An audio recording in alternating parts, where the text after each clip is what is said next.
Jimenita, creo que ya son las 4:10. Sí, doctor. Ya somos 40 también. Ah, ya, perfecto. Muy bien.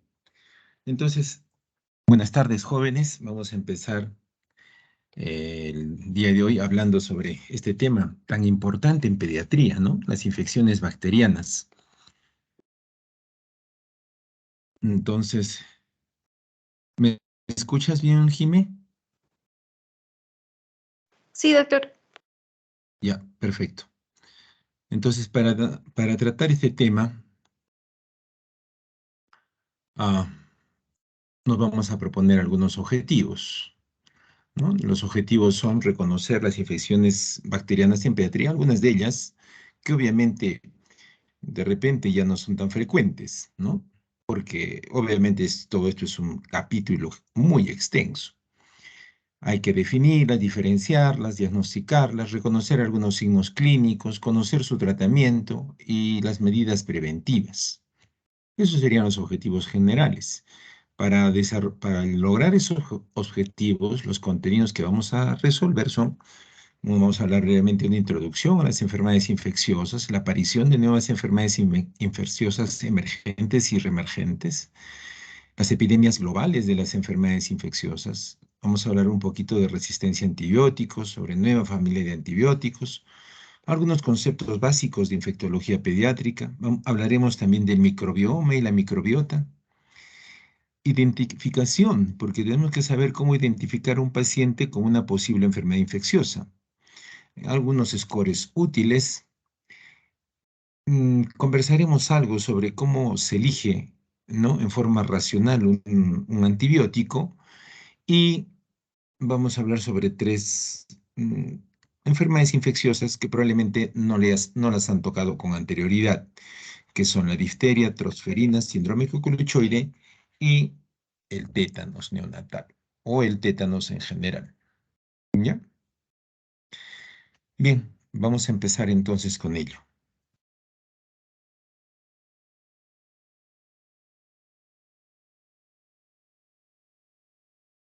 En cuanto a las enfermedades infecciosas en pediatría, las enfermedades infecciosas son una carga importante para la salud pública, ¿no? Entonces, ustedes lo han podido ver ahora. Estamos en una quinta ola de COVID y es una enfermedad infecciosa, ¿no?, muy contagiosa, que todavía va a estar presente con nosotros por muchos años más. Y en este campo de las enfermedades infecciosas han ocurrido muchos cambios últimamente. Se ha avanzado tanto en cómo diagnosticarlas, por ejemplo, que conversaba no hace unos momentos más temprano con el doctor Juan José Los Ríos, y le comentaba de que muchas enfermedades virales se pueden transmitir por aerosoles. Ya algunos de ustedes les he comentado que, por ejemplo, rotavirus, calicivirus, sapovirus, adenovirus, se pueden transmitir por aerolización, es decir, que por rotavirus, el rotavirus también que causa una gastroenteritis aguda, podría también transmitirse por aerosoles. Y eso está descrito en el Nelson. Entonces, creo que al final, como justo conversamos con el doctor, durante los próximos años nos vamos a dar cuenta que todos los virus, ¿ok?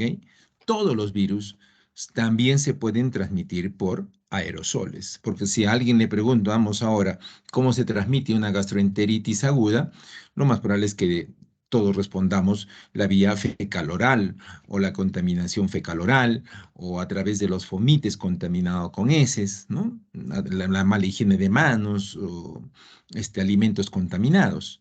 Pero creo que nadie podría decir: doctor, se transmiten también por aerosoles. Y esto es real, por si acaso. Y gracias a eso, al avance de la medicina ha avanzado en los últimos años a pasos agigantados, ¿no? Y sobre todo con pruebas eh, que se hacen en tiempo real. Les comentaba, por ejemplo, que la prueba antigénica para COVID que nosotros hacemos son uno de los, creo, muy pocos países, o el único quizás, que esté realizando esta prueba. La mayoría de países hacen una prueba de reacción en cadena polimerasa en tiempo real.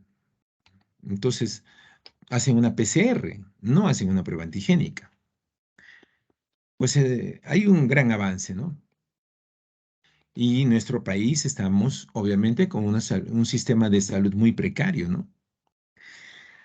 Hay una reducción en la incidencia también de algunas enfermedades infecciosas gracias a la vacunación, y esto lo hemos podido ver con el COVID, ¿no?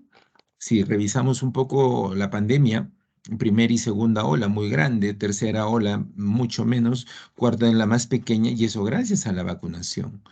Pero pese a eso, nuestras coberturas de vacunación con respecto a otros países siguen siendo bajas. Hay nuevas enfermedades infecciosas emergentes, ¿no? Como por ejemplo el COVID ya había, pero este COVID-19 ha sido una enfermedad infecciosa emergente, viral. Así también ahí, y ahora estamos hablando de la gripe aviar, que es un AH1N5, ¿no? Que también ya ha lanzado la alerta epidemiológica el Ministerio de Salud. Entonces, hay enfermedades infecciosas emergentes y algunas reemergentes, ¿no? Como por ejemplo sarampión. Hasta antes de que desencadene la epidemia de COVID, ya estábamos a punto de entrar a recibir aquí en Arequipa casos de sarampión, porque ya había casos diagnosticados en el Cusco. Entonces, era cuestión de tiempo. Vino el confinamiento general y eso de alguna manera bloqueó aparentemente la llegada de sarampión a Arequipa, pero en cualquier momento va a llegar y vamos a encontrar casos de sarampión, ¿no? Y el impacto que ocasionan. Hablando de esto, nadie podría decir ahorita en su sano juicio que esta pandemia de COVID no le ha afectado. Tendríamos que ser extraterrestres. Todos los seres humanos del planeta Tierra hemos sido impactados por pandemias como por ejemplo el COVID. Y obviamente, ¿no?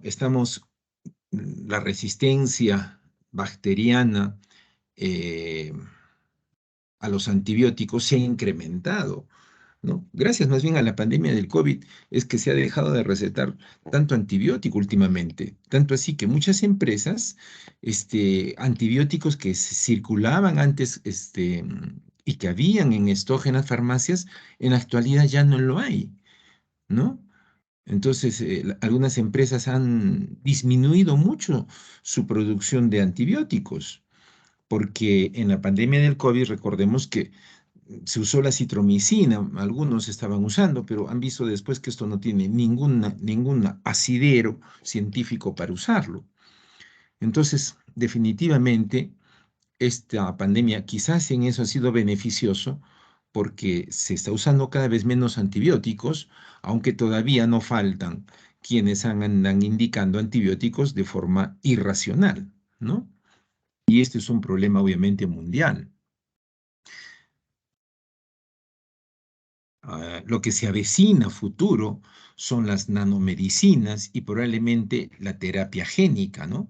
Quizás por ahí tengamos algunos avances en los futuros años. Durante muchos años en la prepandemia se han utilizado antibióticos de forma empírica y se han usado demasiadas combinaciones para tratar enfermedades virales, que obviamente no debe de ser.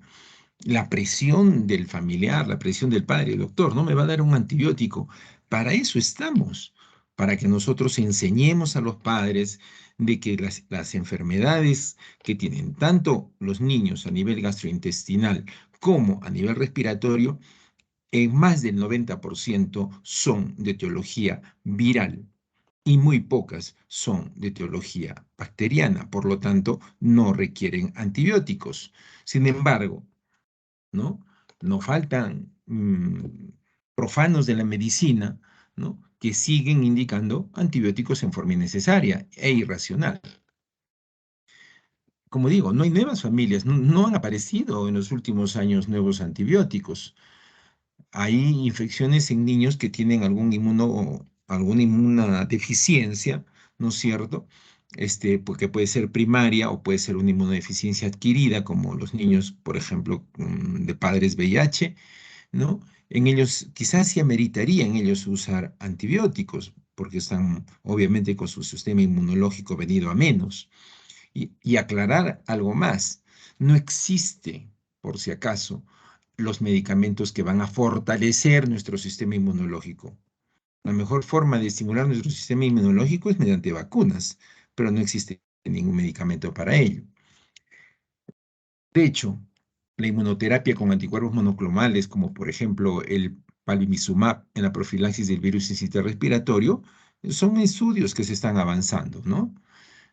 Y obviamente lo que está ayudando mucho en este avance son las pruebas de diagnóstico molecular, como les mencioné.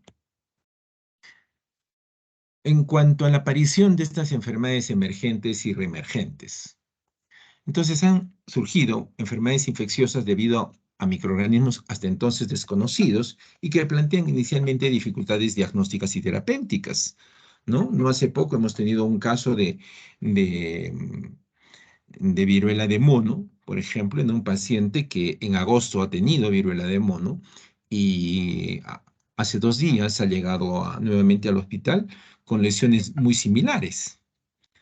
Entonces, ¿cómo es la evolución? ¿Podría haber una reinfección en unos 2 o 3 meses? Estamos en eso, ¿no? Entonces, en los últimos 30 años han aparecido nuevos agentes infecciosos que afectan a la especie humana y muchos de ellos son zoonosis, ¿no?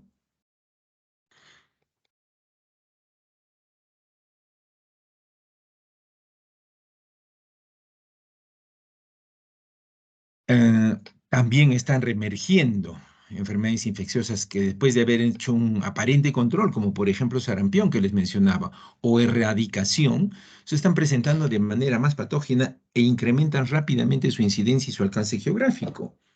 El otro día comentaba con un grupo de alumnos que, por ejemplo, el virus de la viruela humana no ha desaparecido del planeta Tierra. Está en Kosovo y está en Atlanta. Lo tienen ahí bajo 7 llaves en este laboratorio. La OMS ha pedido que lo eliminen, que los destruyan. Pero si los destruyen y por ahí aparece algún virus de la viruela humana que todavía se encuentra incluso en fósiles, como por ejemplo en, en un faraón han encontrado viruela y de ahí han hecho su estudio genético del virus y todo lo demás. O sea, se pueden encontrar. ¿Y qué pasaría si desaparece? ¿Cómo creamos la vacuna? ¿No? Entonces, por un lado eso, pero también puede por accidente o por utilizar un arma biológica, podría soltarse el virus de la viruela humana. Y la pandemia de la viruela humana fue muchísimo más agresiva que esta pandemia del COVID. Esta pandemia del COVID es, como decimos coloquialmente, pues le llega a los talones a lo que ha sido la viruela humana, ¿no? Y ahora tenemos la viruela del mono, el monkeypox, ¿no? Entonces, por ejemplo, una enfermedad emergente, ya que ya no es tan, digamos que no es desconocida para nosotros, es el SIDA, ¿no?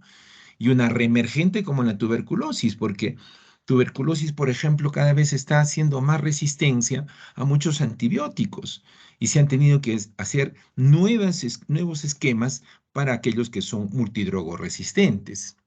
Entonces, están apareciendo estas infecciones y son debido a complejas interacciones, no solo entre microorganismos, ¿no? Sino, y entre, ya sabemos, ese famoso triada, la interacción que hay entre el microorganismo, el huésped y el ambiente, ¿no? Y esto se está alterando.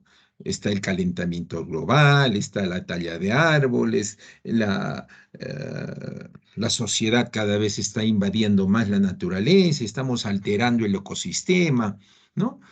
Y por parte de los microorganismos, obviamente cambios, mutaciones, lo estamos viendo con el COVID, ustedes lo han podido ver, ¿no? Le confieren propiedades que le permiten adaptarse a nuevos huéspedes, especialmente inmunodeprimidos, las modificaciones en el ambiente, las explotaciones agropecuarias, como digo, deforestación, desastres naturales, el aumento de la densidad poblacional, la disminución del nivel de vida y de las infraestructuras, ¿cómo se diseminó el COVID en el planeta Tierra? Por viajes, ¿no? por los viajes.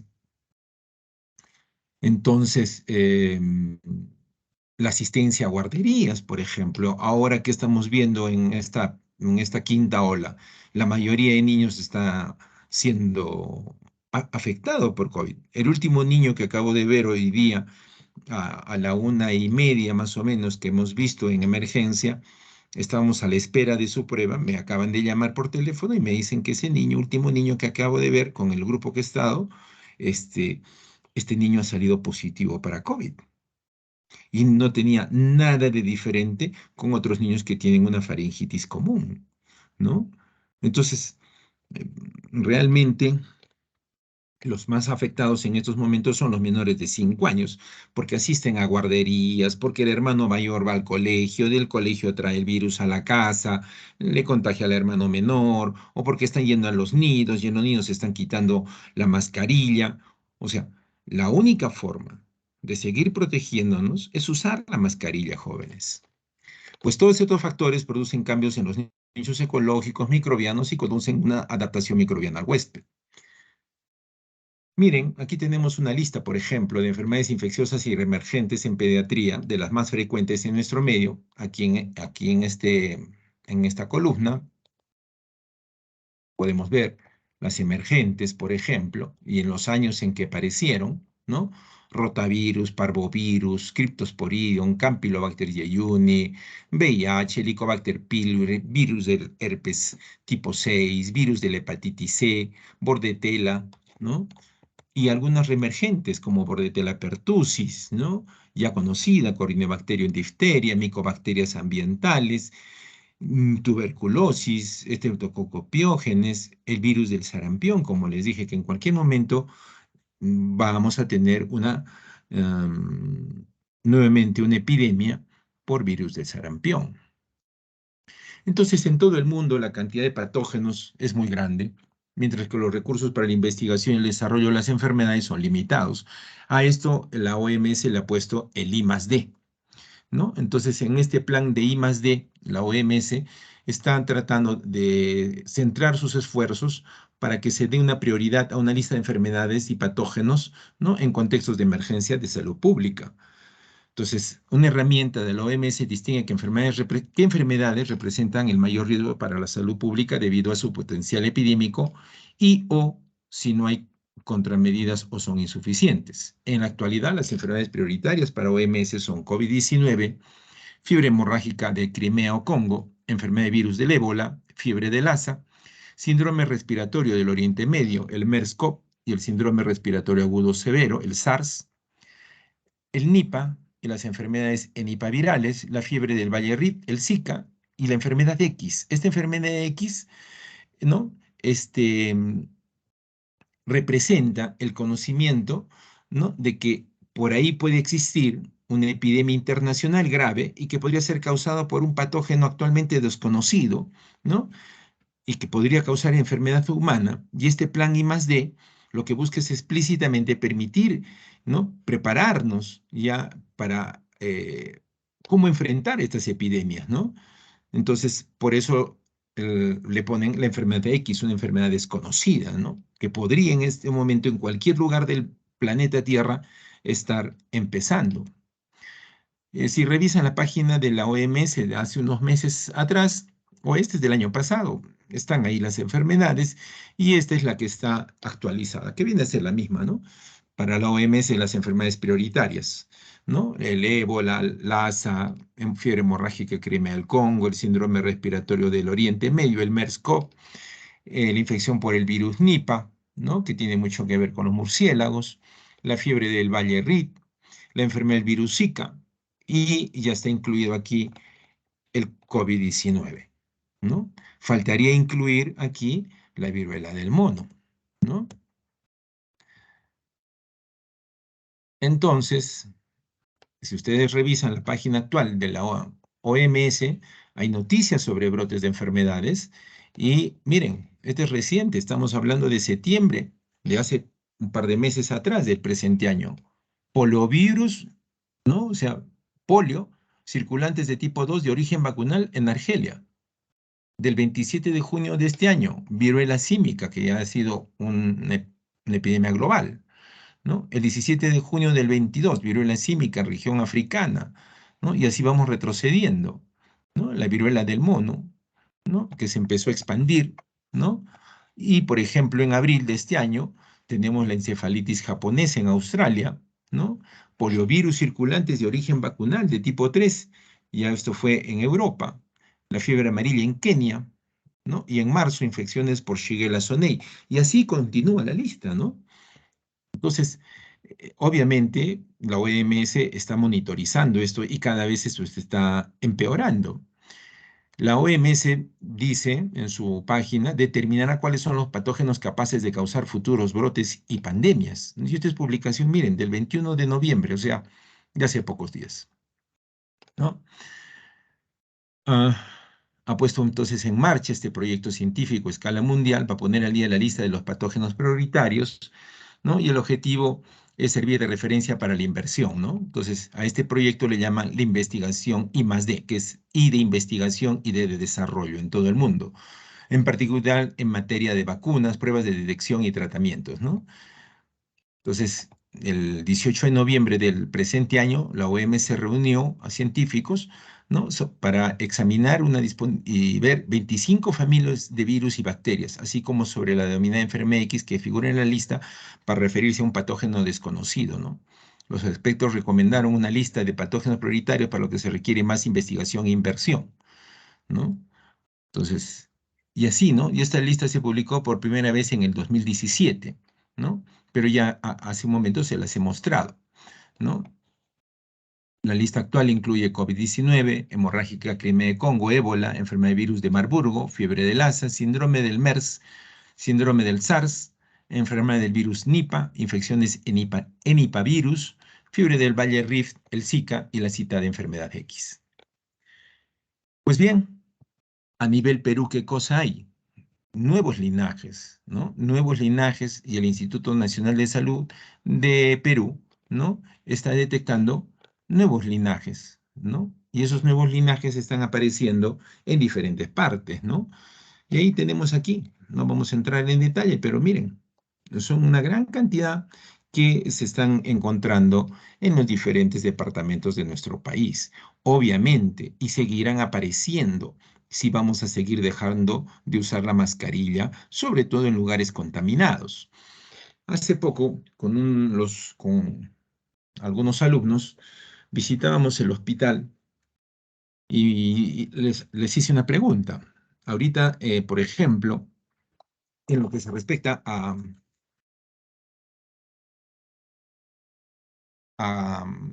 pruebas de COVID, ¿no?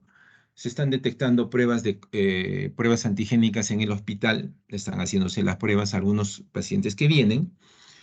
El 90% o 95% de pruebas antigénicas que se hacen diariamente en el Hospital General en el último mes, el 90-95% son trabajadores del hospital. Entonces, cuando hago la pregunta y digo, ¿dónde es posible que se contagien? Muchos responden, se deben de contagiar en su casa. Pero si uno hace una visita por el hospital, dentro de las instalaciones del hospital, incluso yendo al área de hospitalización, encontramos a las mamás sin mascarilla, a los pacientes sin mascarilla, encontramos por los pasillos pacientes sin mascarilla, personal médico, personal de salud sin mascarilla dentro de las instalaciones del hospital, ¿no? Entonces, ¿dónde es más probable? No es en la casa, es en el hospital donde se contagian, porque no están guardando las medidas de protección personal. He visto alumnos, felizmente no de nuestra universidad, pero he visto alumnos de otra universidad sentados en las afueras del hospital haciendo su picnic, ¿no? Entonces, no está bien, jóvenes, ¿no? Y esto va a continuar si seguimos dejando de usar la mascarilla. Bueno, yendo al tema de los antibióticos y a la resistencia, actualmente no tienen la misma eficacia que cuando fueron introducidos. Hasta mediados del 80, la disponibilidad de antibióticos era suficiente. A partir de esa década, la producción de nuevos antibióticos era insuficiente para combatir microorganismos resistentes. Actualmente la mortalidad por estas enfermedades infecciosas causadas por estos patógenos alcanzan 700.000 muertes por año en todo el mundo y se espera que lleguen a 10 millones anuales en el 2050. La exposición a agentes químicos y antimicrobianos origina en ocasiones una alteración genética responsable que surjan patógenos resistentes que pueden ocasionar fracasos del tratamiento. Ejemplo típico es el VIH, igual el bacilo de la tuberculosis, ¿no? Que se necesita asociación de varias drogas. En VIH la resistencia surge por la presión de los fármacos, junto con una tasa alta de variación genómica durante la replicación viral. Entonces es necesario combinar al menos dos clases de fármacos con diferentes mecanismos de acción sobre la replicación de este virus. La tuberculosis multiresistente, con resistencia al menos a isoniazida y rifampicina, se ha convertido en un problema de salud pública mundial. En el 2017 hubo 600.000 nuevos casos de resistencia a rifampicina, de los cuales el 82% fueron multidrogos resistentes, y el número de casos sigue aumentando cada año. Algunas bacterias se han caracterizado por desarrollar con frecuencia resistencia a antibióticos, por ejemplo, estafilococo meticilino resistente, estreptococo resistente a cefotaxima, enterococo resistente a banco y microorganismos productores de beta-lactamasa de espectro extendido, el famoso E. coli BLE. Esta resistencia ha sido favorecida por el uso excesivo de los antibióticos por parte del personal de salud, ¿no?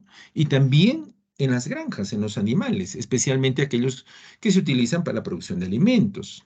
Un factor importante en la aparición de esta resistencia es el desarrollo de pautas de tratamiento empírico antibacteriano ante la falta de un diagnóstico etiológico. Obviamente en otros países se tienen pruebas rápidas para diagnosticar si esa faringitis es bacteriana o viral. Aquí no contamos con eso.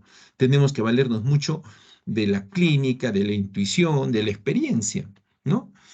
Entonces, de esa manera se van creando resistencia por tratar problemas virales, ¿no? Entonces, para evitar este empirismo, hay que fomentar el uso de un test de diagnóstico rápido, que ojalá sea en nuestro país ya es hora que empezamos a tenerlos, ¿no? Miren, después de la introducción de la penicilina en el año 43, vino un periodo de descubrimiento de múltiples fármacos antibacterianos y llegaron a conocer hasta 10 familias nuevas. Desde 1970, solo 4 nuevas clases de antibacterianos se han introducido: mupirocinas, estreptograminas, oxazolidionas y lipopéptidos. En 1978, el primer miembro de la familia de las oxazolidinonas, el linezolid, ¿no? Fue aprobado por la FDA recién en el año 2000. El primer lipopéptido, la daptomicina, fue descubierta en el 87, introducida en el mercado recién en el 2003. Ambos compuestos corresponden a nuevas entidades moleculares que tienen un nuevo mecanismo de acción y no están relacionados con ningún antibiótico predecesor. Después de la introducción de la daptomicina, no han sido aprobadas nuevas familias de antibióticos durante los últimos 14 años, jóvenes, ya diremos durante los últimos 20 años. En la última década, 293 fármacos, por ejemplo, han sido autorizados por la FDA y solamente 9 eran antibióticos y ninguno pertenecía a ninguna nueva clase. La aparición en la última década de gérmenes multiresistentes, especialmente en las unidades de cuidados intensivos, en pacientes inmunodeprimidos y la presencia de infecciones asociadas a biofilm, ha inducido el tratamiento con nanopartículas que liberan iones metálicos que dañan la membrana celular de los microorganismos y son eliminados por un efecto bactericida o bacteriostático. En cuanto a algunos conceptos básicos en infectología, no pretendo darles yo un curso sobre esto, simplemente un breve recordatorio. Ustedes saben que tenemos un conjunto de gérmenes, ¿no? Bacterias, virus, hongos, parásitos.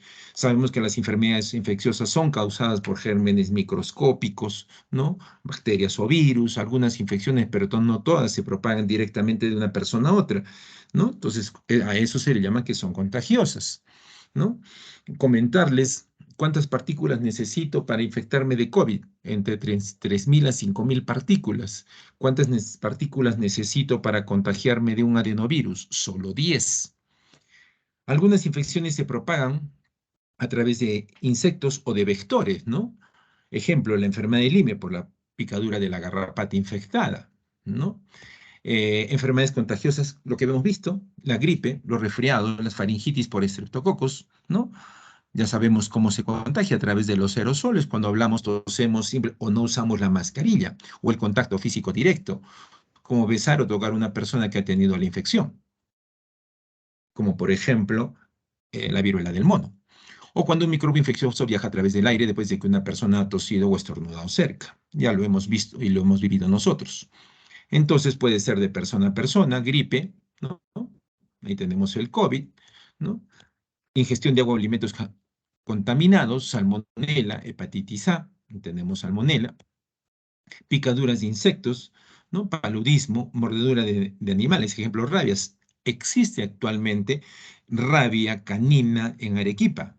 Y entonces, frente a una mordedura de perro, tenemos que estar alertas porque podría haber rabia humana. Y ya se enteraron que hace unos pocos años atrás murió una paciente de rabia humana en salud, ¿no? Y exposiciones ambientales como la esquistosomiasis vesical por los baños en agua dulce en lugares endémicos o el tétanos por heridas en zonas rurales, ¿no? Entonces ya saben que el tétanos, hay vacuna contra el tétanos, ¿no? Pero ojo, ya vamos a conversar un ratito, hay también muchos mitos al respecto. Hablemos un poquito del microbioma y la microbiota. ¿Qué es el microbioma? El microbioma es el conjunto total de microorganismos, incluidos los genes microbianos y las interacciones ambientales que están en nuestro organismo, ¿no? Son comunidades microbianas diferentes que colonizan sitios específicos del cuerpo. Fluctúan durante las diferentes etapas de la vida. Nuestro microbioma no es el mismo cuando somos recién nacidos, lactantes, escolares, adolescentes, jóvenes, adultos mayores. Nuestro microbioma cambia, ¿no? Con el paso de los años, se modifica. La microbiota es una comunidad microbiana, ¿no? Cuyo desarrollo y función tiene que ver mucho con nuestra inmunidad y con nuestro metabolismo. ¿Qué son los probióticos? Son preparados celulares microbianos o sus componentes con efecto beneficioso para la salud y bienestar del huésped. Tienen que tener la característica de que cuando son ingeridos deben soportar el pasaje por el tracto gastrointestinal y llegar al colon. Deben de ser seguros y tienen que tener beneficios demostrados en estudios bien diseñados y controlados. Y de hecho que hay muchos probióticos, ¿no? Que han aparecido. Dentro de ellos tenemos a Saccharomyces boulardii, a Lactobacillus GG, tenemos a bifidobacterias, tenemos a Bacillus clausii, etcétera. Pero estos probióticos, cada probiótico, así como cada antibiótico tiene su indicación, pues no existe un probiótico para todos, sino cada probiótico tiene también su indicación. De hecho, que en el comercio, en la industria, podemos encontrar hasta mezclas de una docena de probióticos. ¿Qué es un prebiótico? Es un término general para referirse a los ingredientes alimentarios, es de lo que se nutre, ¿no? O sea, el alimento del probiótico, a eso se le llama prebiótico, ¿no? Esos son no digeribles por el huésped, ¿no? Inducen el crecimiento y la actividad de otros microorganismos, por ejemplo, pueden ser bacterias u hongos, que contribuyen para el bienestar del huésped, ¿no? Ahí tenemos, por ejemplo, la inulina, los fructooligosacáridos, los galacto-oligosacáridos, los oligosacáridos de soya, los silo-oligosacáridos, las pirodextrinas, se encuentran entre los probióticos más conocidos. Y los simbióticos, que viene a ser una mezcla de pre y probióticos, ¿no? Que son beneficiosos para el huésped mediante la mejora de supervivencia e implantación de suplementos dietéticos en nuestro tracto gastrointestinal. Y aquí tenemos, miren, acá tenemos, por ejemplo, algunos microorganismos que forman parte de nuestra microbiota corporal, ¿no? Y cuyos nombres no los hemos conocido ni los hemos revisado cuando hemos llevado microbiología en la universidad, ¿no? Por ejemplo, hay acá los bacteriófagos, ¿no? Que son muy comunes en la boca, por ejemplo, ¿no? Al igual que tenemos aquí en la boca a proteobacterias, ¿no? En la nariz, por ejemplo, tenemos más actinobacterias y tenemos más firmicutes, ¿no? En las vías respiratorias, ¿no? Tenemos, por ejemplo, en el pulmón, ¿no? Por ejemplo, tenemos más bacteroidetes y tenemos más firmicutes, ¿no? A nivel del intestino, por ejemplo, tenemos gran cantidad de bacteroidetes y de firmicutes, muy pequeña cantidad de actinobacterias y de proteobacterias, ¿no? En la vagina, por ejemplo, hay una gran cantidad de firmicutes, de actinobacterias, ¿no? Y también de proteobacterias. Y así son, ustedes vean aquí, hay Cladosportum, hay Malacesias, Saccharomyces, o sea, son nombres que nosotros no lo hemos estudiado. Y aquí tenemos el mapa de la diversidad humana en el microbioma humano. Es un mapa gigantesco, creo que es más grande o más complicado que el DNA humano. Y se ha visto que el genoma del microbioma, que es la totalidad de microbios, gérmenes, genes microbianos y las interacciones ambientales, contiene 100 veces más genes que el genoma humano. O sea, 10.000 millones de bacterias en el colon. Eso es lo que tenemos, ¿no? Eso es parte de nuestra microbiota intestinal. El impacto de esta microbiota, por ejemplo, se ha encontrado en el sistema nervioso central y en las enfermedades neurológicas, y ya se está hablando del eje cerebro-intestino, ¿no? Entonces, el desarrollo del sistema nervioso central está regulado por señales tanto intrínsecas como periféricas. Estudios previos han sugerido que factores ambientales afectan las actividades neurológicas, tanto fisiológicas como las condiciones patológicas. Aunque existe una separación anatómica, la evidencia emergente está indicando la existencia de interacciones bidireccionales entre la microbiota intestinal, ¿no? Microorganismos que colonizan nuestro intestino humano y el cerebro. Fíjense ustedes, el intercambio de información entre esta microbiota intestinal y el cerebro puede tener un impacto crucial durante los procesos neurodegenerativos básicos, en trastornos neurodegenerativos y tumores del sistema nervioso. Y en este estudio, ¿no? Discuten esa interacción entre ese eje intestino-cerebro y exploran a fondo cómo es esta comunicación, ¿no? Entonces, nuevos conocimientos sobre la modificación, la composición de la microbiota, que pueden surgir incluso como una terapia prometedora a futuro para tratar trastornos del sistema nervioso central. Aquí tenemos, por ejemplo, esto es simplemente por mostrarles un ejemplo, cómo las células inmunes, ¿no? Tienen mucho que ver con estos ácidos grasos de cadena corta, ¿no? Y estos ácidos de cadena corta son los que promueven el FOXP3, que el FOXP3, también conocido como escu, escur, escurfina, perdón, escurfina también, ¿no? Es el regulador maestro de la vía reguladora en el desarrollo y función de las células T reguladoras, ¿no? Entonces, solamente para mostrarles, fíjense ustedes cómo la medicina está avanzando y estamos encontrando este tipo de relaciones, ¿no? El rol, por ejemplo, de la microbiota en la inmunidad y la inflamación también se ha estudiado y se ha visto que la microbiota juega un papel fundamental en la inducción, entrenamiento y función de nuestro sistema inmune. Hoy por hoy se considera nuestra microbiota como un órgano más del sistema inmunológico, ¿no? Entonces, si este microbioma actúa de manera óptima, entonces, y hay una buena alianza entre nuestro sistema inmunológico y esta microbiota, va a permitir la inducción de respuestas protectoras frente a patógenos y el mantenimiento de vías reguladoras involucradas en el mantenimiento de la tolerancia a antígenos inocuos. Pero esta microbiota se altera básicamente por nuestra alimentación. Es decir, tenemos que empezar a preocuparnos de cómo mantener una microbiota intestinal saludable y cuáles son la forma, ¿no? O cuáles son los alimentos que tenemos que consumir para mantener esa microbiota.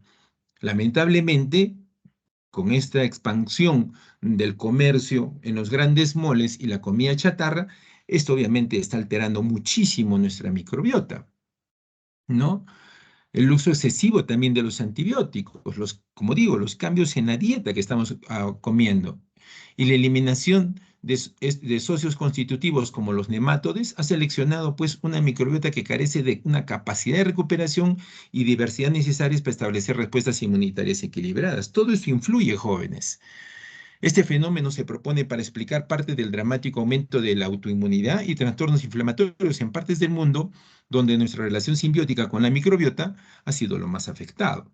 Aquí, por ejemplo, cuando hay en un estado de homeostasis, la microbiota que está en nuestro intestino hace que este moco, ¿no?, que está entre la microbiota y la célula superficial del epitelio intestinal sea un moco grueso y evita que justamente antígenos como el péptido que tiene que ver con por ejemplo, con el cáncer de la próstata, o por ejemplo, los ácidos de cadena corta, los lipopolisacáridos, o por ejemplo, este oligonucleótido CpG, ¿no?, que es un adyuvante en el cáncer de próstata, por ejemplo, no ingresen, ¿no? Pero cuando se rompe en un proceso inflamatorio, ¿no?, de nuestro intestino, estas bacterias que están en nuestro intestino, que son patógenas, algunas de ellas, van a introducirse y van a producir alteraciones en nuestro sistema inmunológico, ¿no? Obviamente esto va a llevar a una respuesta inmunológica alterada. ¿Qué relación hay entre el microbiota y las enfermedades pulmonares, por ejemplo? Ya se está hablando de ello, ¿no? Que también existe esta microbiota que tiene que ver con los pulmones, y hace un rato lo hemos revisado. Entonces hay un creciente cuerpo de evidencia que indica la relevancia de la microbiota en las enfermedades pulmonares. Están demostrándose recientemente que el pulmón alberga una microbiota residente. Y es intrigante que una microbiota pulmonar pueda moldear la inmunidad pulmonar en las funciones desde la barrera epitelial. En ese artículo discuten las formas en que la composición de esta comunidad microbiana en el pulmón puede influir en la salud pulmonar y viceversa. ¿Qué factores determinan la composición de la comunidad? La microbiota proveniente de otros sitios del cuerpo, como el intestinal, también pueden contribuir a la salud y a la enfermedad pulmonar.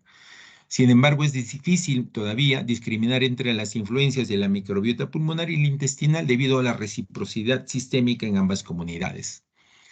Por ejemplo, en el asma y las infecciones respiratorias se está discutiendo cómo la microbiota de los pulmones y los intestinos puede determinar la inmunidad pulmonar y las funciones de barrera. Entonces, hay toda una corriente de investigación al respecto y, en otras palabras, en resumen, ¿no?, mucho tiene que ver.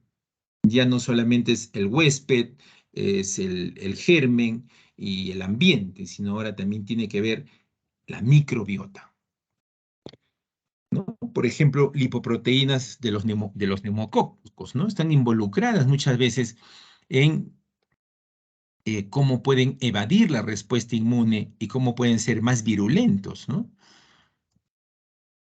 El eje que les comentaba, el eje de pulmón-intestino en las enfermedades respiratorias, ¿no?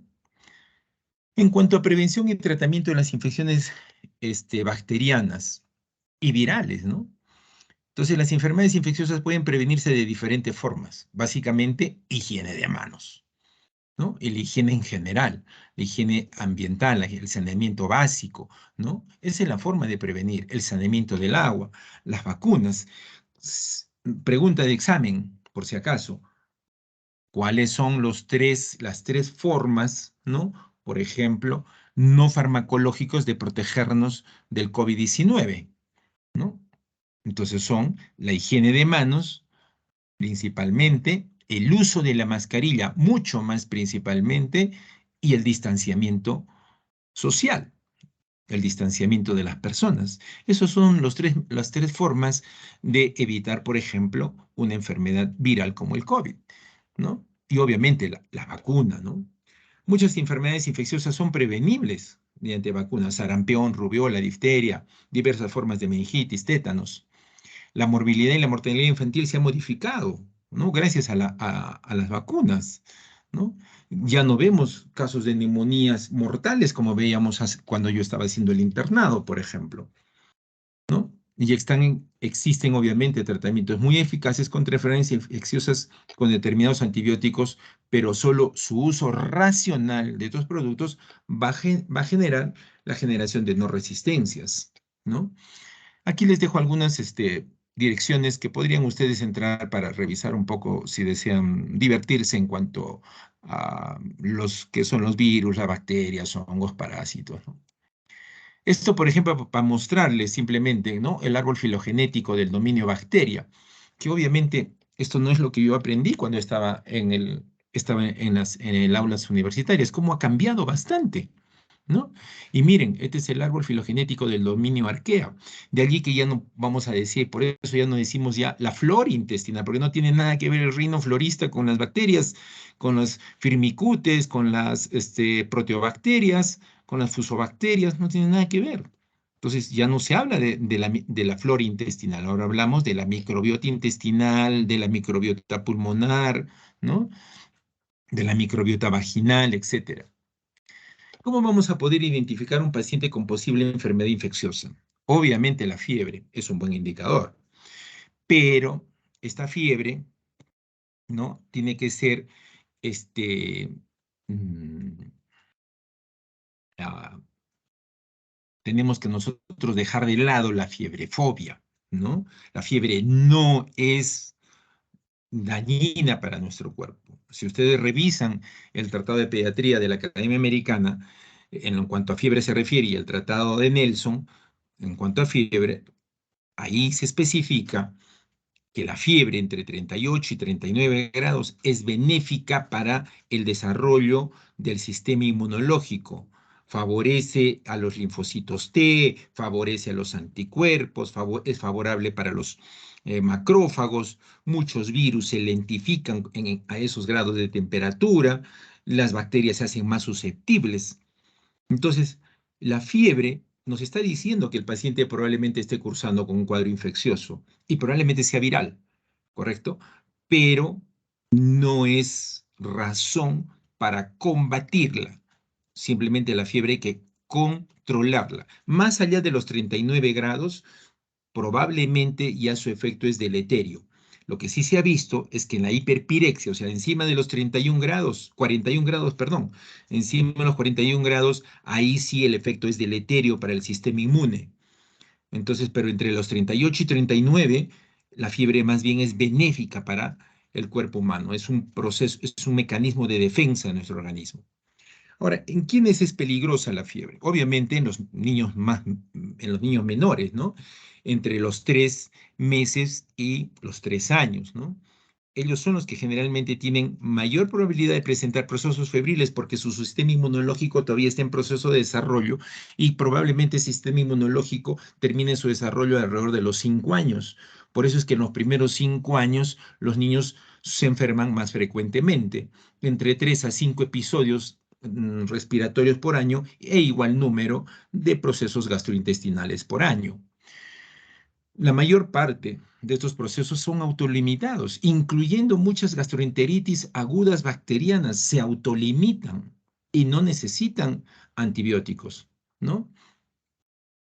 Las infecciones obviamente virales se van a autolimitar y las infecciones leves, ¿no? Generalmente también. Un pequeño porcentaje va a ser una enfermedad grave y ahí está la función del especialista, ahí está el ojo clínico, la experiencia, ahí están ustedes que también como médicos generales que van a hacer al inicio, tienen que saber, por lo menos tener idea, ¿no? Y ese es el objetivo, que por lo menos tengan una idea cómo determinar cuándo están frente a un niño con una probable enfermedad infecciosa grave.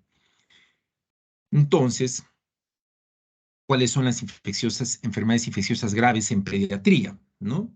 Obviamente, la septicemia, ¿no? Incluyendo la bacteremia, es decir, la presencia de bacterias en el torrente sanguíneo. Obviamente, las infecciones centrales del sistema nervioso central, las neumonías, las infecciones del tracto urinario complicadas, estamos hablando de pielonefritis, las gastroenteritis agudas, que esto es muy común en pediatría, con deshidratación, ¿no? Que gracias ahora eh, a las terapias que tenemos con la solución preelectrolítica y a la sal de hidratación oral, ya no hay el número de fallecidos que yo vi cuando era interno. Y también la osteomelitis y la celulitis no se consideran enfermedades infecciosas graves en pediatría. Esta lista, por ejemplo, es pregunta de examen, así es que por favor tienen que recordarla bien. ¿A quiénes van a realizar pruebas complementarias? Muy buena pregunta, ¿no? Aquel niño, obviamente, en el cual yo tengo un alto índice de sospecha de que este niño probablemente tenga una infección una infección bacteriana o infección viral grave, ¿no? A los niños que están llegando al hospital, les estamos pidiendo a todos aquellos niños que tienen procesos febriles, ¿no? Y el último niño que vi hoy día, ¿no? Incluso yo le he visto su garganta, obviamente estaba protegido con mi careta facial, pero logré verle su gargantita antes de que salga el resultado de la prueba para COVID, ¿no? Pero le pedimos la prueba porque el niño tenía fiebre. Entonces, no podemos irresponsablemente decirle, es una rinofaringitis, señora, váyase a su casa, ¿no? Tengo que hacerle su prueba para COVID. Los médicos que trabajan en triaje, es laborioso llenar una prueba de los formatos, pero le pedimos y miren, salió positivo. ¿Cuándo derivamos a un paciente? Obviamente cuando nuestros recursos, tanto de laboratorio como nuestros recursos diagnósticos, no van a ser lo suficientes para llegar a un diagnóstico etiológico. ¿Debemos usar un antibiótico empíricamente? Algunas veces van a tener lo que hacer, pero que sean las menos y en las que ustedes realmente haya la sospecha. Por eso hay el famoso Score Center, ¿no? El Score Center, que recomiendo que lo revisen, el Score Center para ver si estamos frente a una faringitis viral o bacteriana tanto en niños como en adultos. En un 20% de los casos no va a ser posible determinar muchas veces el origen de la fiebre y estamos frente a una fiebre sin foco. No todavía estamos hablando de fiebre desconocida, simplemente estamos hablando de una fiebre sin foco. También podríamos denominarla síndrome febril de etiología determinar. O sea, tengo un niño que tengo fiebre, le he hecho sus exámenes físico completo, he descartado patología respiratoria, digestiva, ótica, muy importante revisar los oídos y no tengo algo que explique la fiebre. Entonces, y si pasan más de 72 horas de fiebre, entonces estoy frente a una fiebre sin foco, ¿ok? O un síndrome febril de etiología determinada. Esto obviamente en un menor de 3 años, ¿no? Es algo muy importante. Un 10% de las causas de estas causas de fiebre sin foco pueden ser enfermedades bacterianas graves. Y dentro de ellas podrían ser las infecciones del tracto urinario, una neumonía, una bacteremia oculta o una meningitis en su fase inicial. ¿Cuáles son los agentes infecciosos más frecuentemente implicados en pediatría? Estreptococcus pneumoniae sigue siéndolo. Neisseria meningitis, que todavía la vacuna para Neisseria meningitis todavía sigue siendo, no es o sea, no se tiene que comprar, no está dentro del esquema de vacunación como en otros países. Todos los demás países del planeta Tierra tienen Neisseria meningitis para vacunar a sus niños en forma gratuita. En el Perú todavía. Hemófilos influenza, felizmente ya lo tenemos en el Perú y ya se coloca desde los meses. Salmonella enteritidis. Existe la vacuna, pero con resultados controversiales, pero está dentro de los agentes frecuentemente más implicados en las infecciones bacterianas graves en pediatría. Entonces, para identificar a un paciente con posible enfermedad infecciosa, lo que se llama fiebre sin foco, les recomiendo revisar este tema, ¿no? Vamos a ver unos scores, que es lo que me interesa a ustedes comentarles. Los lactantes menores de 3 meses, sobre todo los menorcitos de 3 meses, suelen tener síntomas y signos inespecíficos. Y el examen físico ha mostrado poca sensibilidad para poder diagnosticar que estamos frente a una enfermedad bacteriana grave. Entonces, en un menor de 3 meses con fiebre, sin un foco evidente, estoy obligado a hacerle por lo menos un hemograma, una hemoglobina, un examen de orina, lo mínimo que puedo hacer, ¿no? Entonces, eso es lo que debemos de hacer en un menor de 3 meses que tiene una fiebre sin foco y por lo menos observarlo unas 24 horas, ¿no? Y decirle que lo vamos a reevaluar en las 48 y a las 72 horas, ¿no? Y si el niño está en mal estado, no se descarta, no está mal incluso hacerle una punción lumbar para descartar una enfermedad del sistema nervioso central. Tenemos que saber identificar cuáles son los de bajo riesgo, ¿no? Para ser más restrictivos en la realización de pruebas. Entonces, para esto nos vamos a valer de esto. Esto sí, por favor, quisiera que lo anoten, que le tomen foto, lo tengan en sus celulares, ¿no? estos, vamos a ver acá 3 escalas. Una de ellas, los criterios de Rochester para ver si estamos frente a un niño con bajo riesgo. Esto es para el menor de 3 meses. Si vemos por clínica que el menor de 3 meses está en buen estado general, que es un niño previamente sano, que no tiene ninguna comorbilidad, puede ser un recién nacido a término, que no ha sido tratado por problemas de hiperbilirubinemia inexplicada, no ha recibido antibióticos previamente, no tiene antecedentes de hospitalización, no tiene ninguna enfermedad crónica, es decir, no tiene ninguna comorbilidad, no ha permanecido en observación al momento de nacer. Entonces, son los signos clínicos que nos dirían que este paciente tiene bajo riesgo de tener una enfermedad infecciosa grave, ¿no? Lo evaluamos, le hacemos su examen físico, no le encontramos signos de infección, ni en piel, ni en partes blandas, ni en huesos, ni en oídos. En los análisis que le hacemos dijimos que lo mínimo, un hemograma, le encontramos una fórmula diferencial con leucocitos entre 5.000 y 15.000, con neutrófilos inmaduros en total, en cifras absolutas, menos de 1.500. Le hacemos un examen de orina y nos sale menos de 5 leucocitos por campo. Si podemos hacerle su examen de heces, el niño, o no, si es que está con diarrea, le hacemos. Ahora, si no está con diarrea, no le hacemos. Si le hacemos y nos sale que tiene menos de 5 leucocitos por campo. Entonces, si se cumplen todos estos criterios, lo más probable que no es necesario hacer ninguna exploración más, ¿no? Si cumple y o aumenta algún reactante de fase aguda, ¿no? Entonces, como por ejemplo, podríamos pedirle una PCR, una velocidad de sedimentación, ¿no? Ahora que está de moda pedir una procalcitonina, ¿no? Entonces, en ese caso, sí ameritaría hacerle una punción lumbar. La escala de Guillos, ¿no? Es otra escala, ¿no? También para lactantes, también para menores de 3 meses, igual que la anterior, pero la anterior nos va a permitir identificar quién tiene bajo riesgo, ¿ya? En cambio, aquí más bien esto nos dice quién puede tener riesgo de tener infección más bien bacteriana grave. Entonces, hay que evaluar.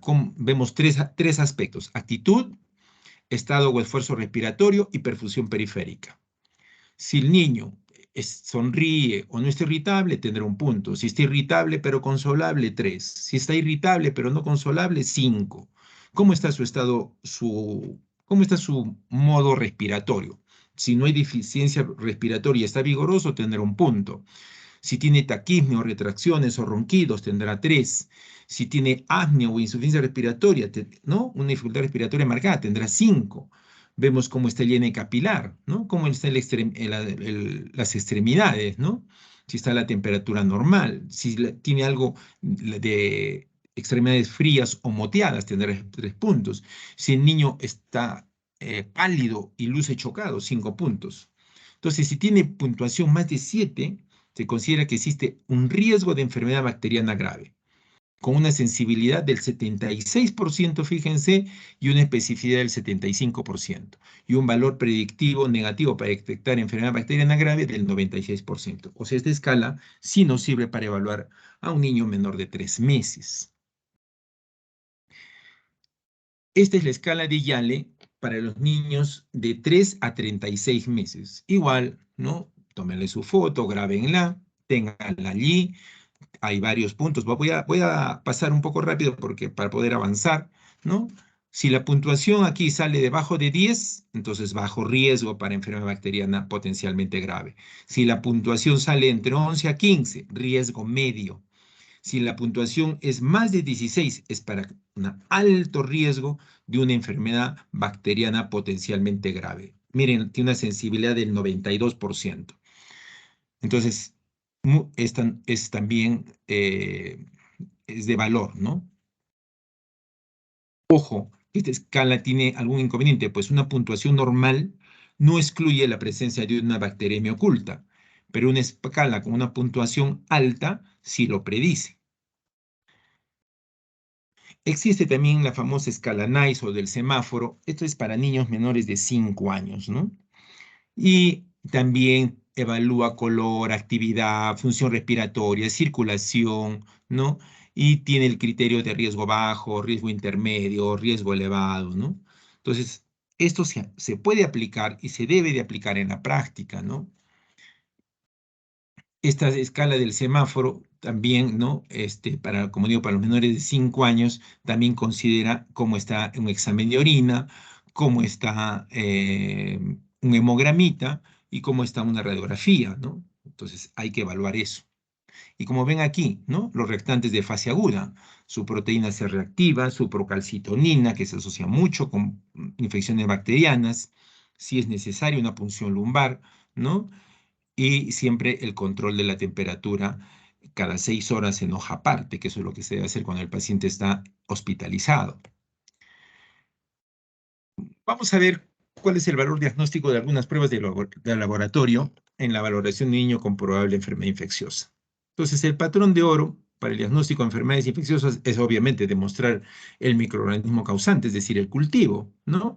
Pero esto requiere un proceso especial, que sea de calidad, tanto en el momento de la toma, que el transporte, el procesamiento. Entonces, de allí acá, muchas veces en muchos hospitales los hemocultivos no salen negativos y muchas veces no encontramos cultivos positivos para bacterias, ¿no? Entonces, obviamente la microscopía ayuda, para eso ya sabemos, ustedes ya saben que existe microscopía en muchas coloraciones, y el cultivo, ¿no? Se requiere sembrar también cultivo en medios adecuados, ¿no? Para cada especie, ¿no? Existen medios de cultivo como el agaria. Ustedes ya lo recuerdan esto de microbiología y hemos estudiado esto anteriormente. En cuanto al recuento del ecocitario y neutrófilos, ¿no? El punto de corte de cifras se sitúa por encima de los 15.000 leucocitos. Ojo, por encima de 15.000. Un recuento de polimorfos nucleares por encima de 10.000, ¿no? En cifras totales, o neutrófilos inmaduros por encima de 1.500. Eso nos dice que hay una desviación izquierda, ¿no? Y esto nos está diciendo, esto nos va a decir que probablemente este niño tenga una enfermedad bacteriana grave, sobre todo en menor de 2 años. En cuanto al análisis de orina, de hecho que en la actualidad hay muchos pacientes que pueden tener fiebre sin foco y pueden obedecer a una infección urinaria, sobre todo en menores de 2 años.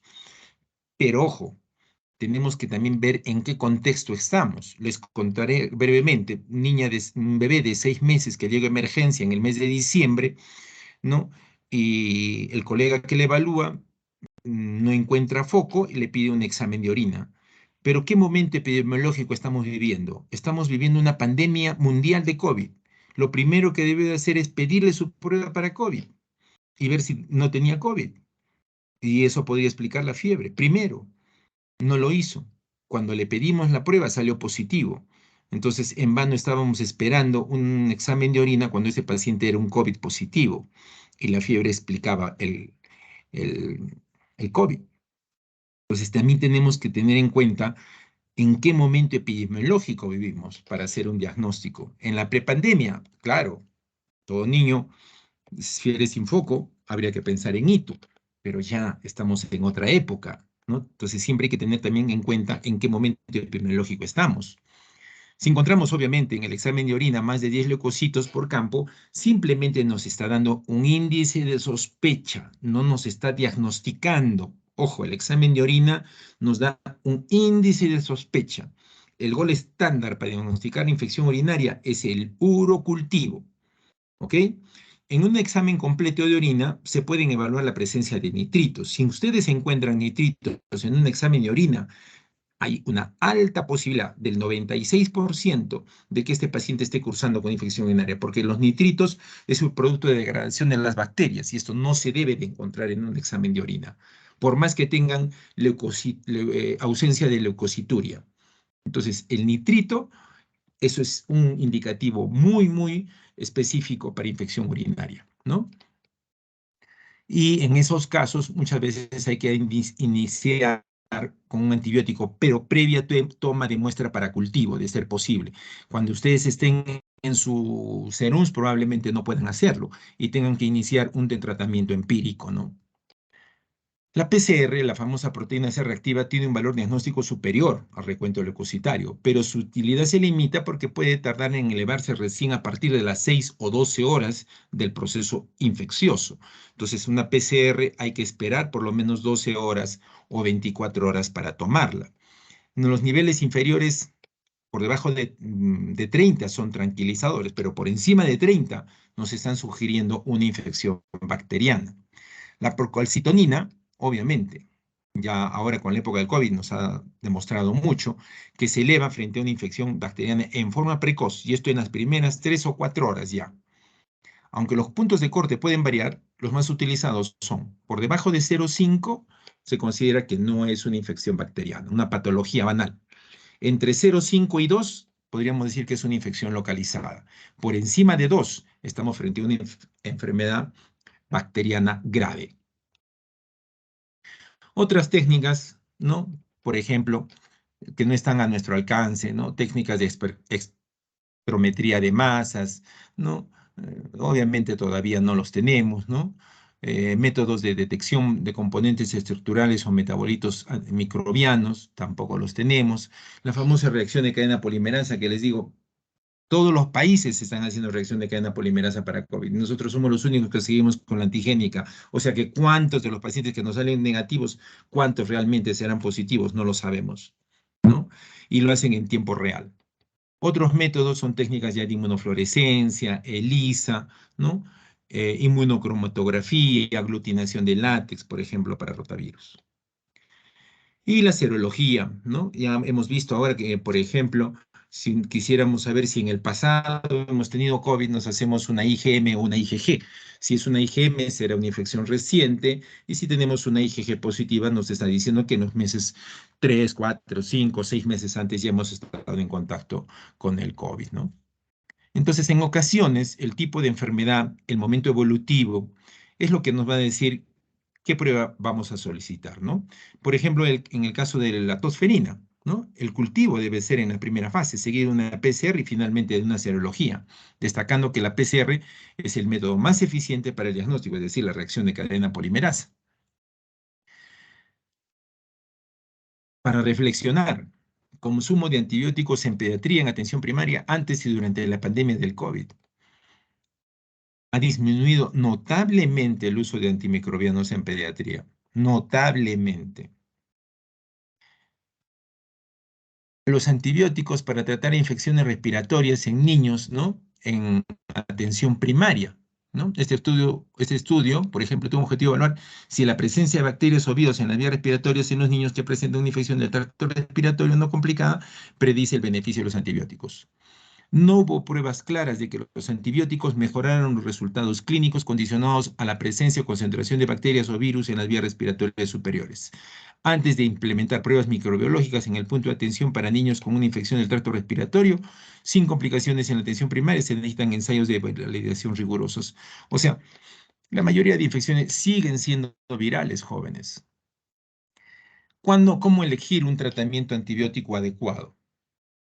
Entonces, nos tenemos que guiar por la probable etiología. Si estoy frente a una infección de piel, tengo que pensar cuál es el germen en piel más frecuente, estafilococo.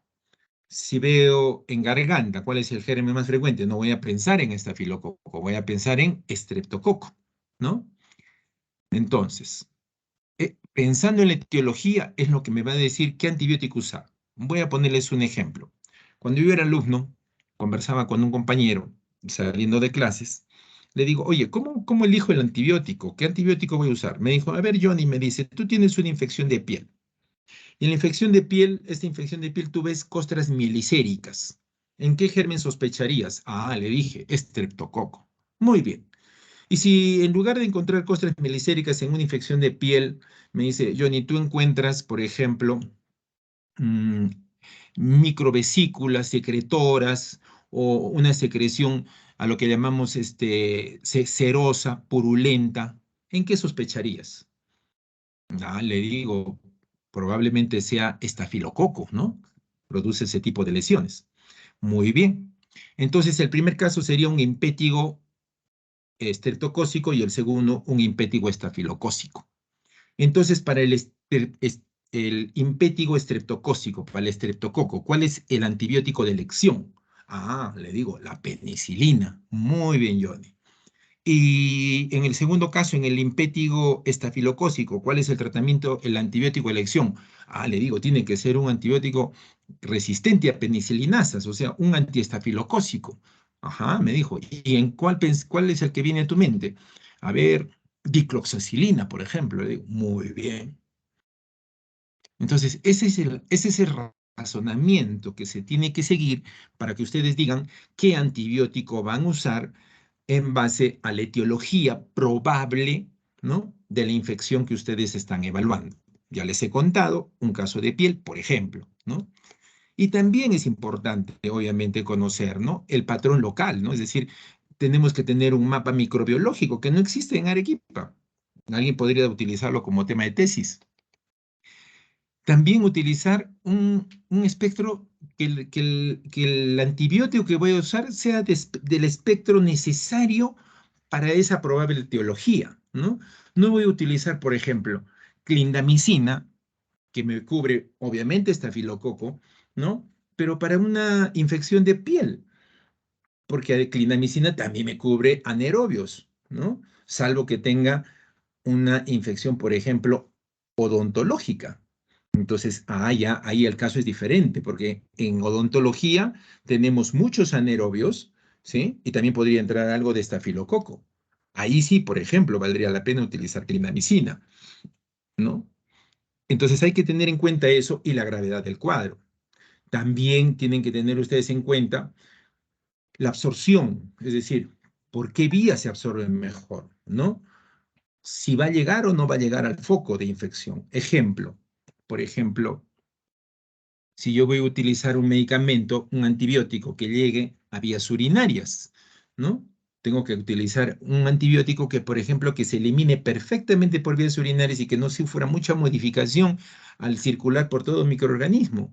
Y allí tenemos muy bien a los aminoglucósidos, ¿no? Entonces ahí está gentamicina y amicacina, que van muy bien, ¿no? Como vía parenteral, por ejemplo, para una infección urinaria grave, ¿no? O sea, llegan muy bien a las vías urinarias, ¿no? La toxicidad, importantísimo, ¿no? Tengo que valorar, ¿no? Si voy a dar clindamicina, por ejemplo, para una infección respiratoria, no va. Y clindamicina lo que me va a producir, al contrario, me puede producir una infección por el Clostridium difficile, ¿no? Entonces, no es conveniente tampoco utilizar antibióticos de muy amplio espectro para tratar infecciones focales, ¿no? Entonces, la administración también muchas veces en pediatría es importante, la dosis. Cuanto menos dosis, o sea, menos veces al día tenga que darle a su hijo, vamos a lograr adherencia al tratamiento. También hay que considerar el sabor, también hay que considerar la economía del paciente, ¿no? El otro día en prácticas con otros grupos veíamos que, por ejemplo, el sulfato ferroso comercial cuesta 5 a 6 veces más de lo que cuesta el sulfato ferroso como medicamento básico, ¿no? Versus el hierro polimaltosado, que cuesta 5 veces más. Entonces, también tenemos que tener en cuenta eso, ¿no? Y también los días, ¿no?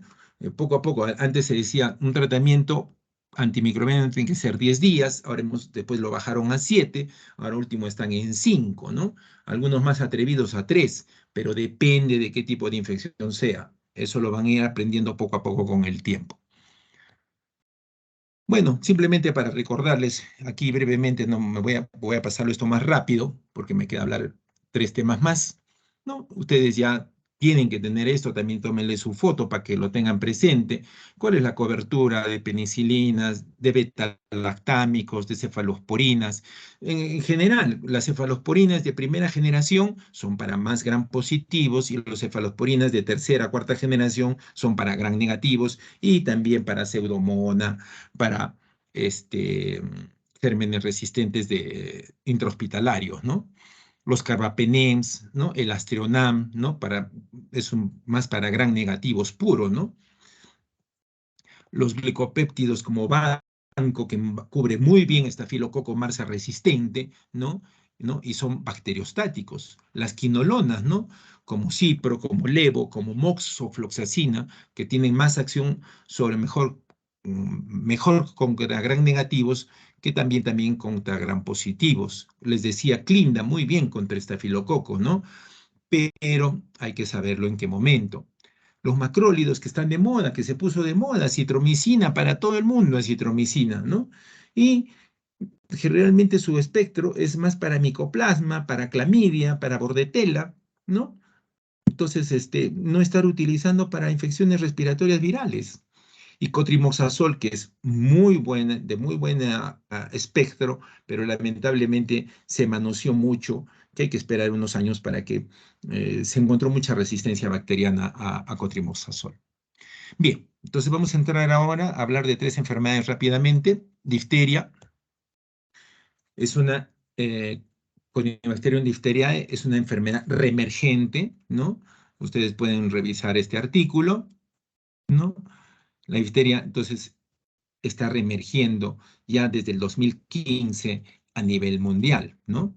Entonces, es una infección de las vías respiratorias superiores, ¿no? Fue una de las principales causas de morbilidad y mortalidad hasta principios del siglo XX, fíjense ustedes, ¿no? Loeffler en el 84 demostró que Corynebacterium es el agente etiológico. Esta hipótesis fue despuésmente verificada por Rose y Yersin en el 88, ¿no?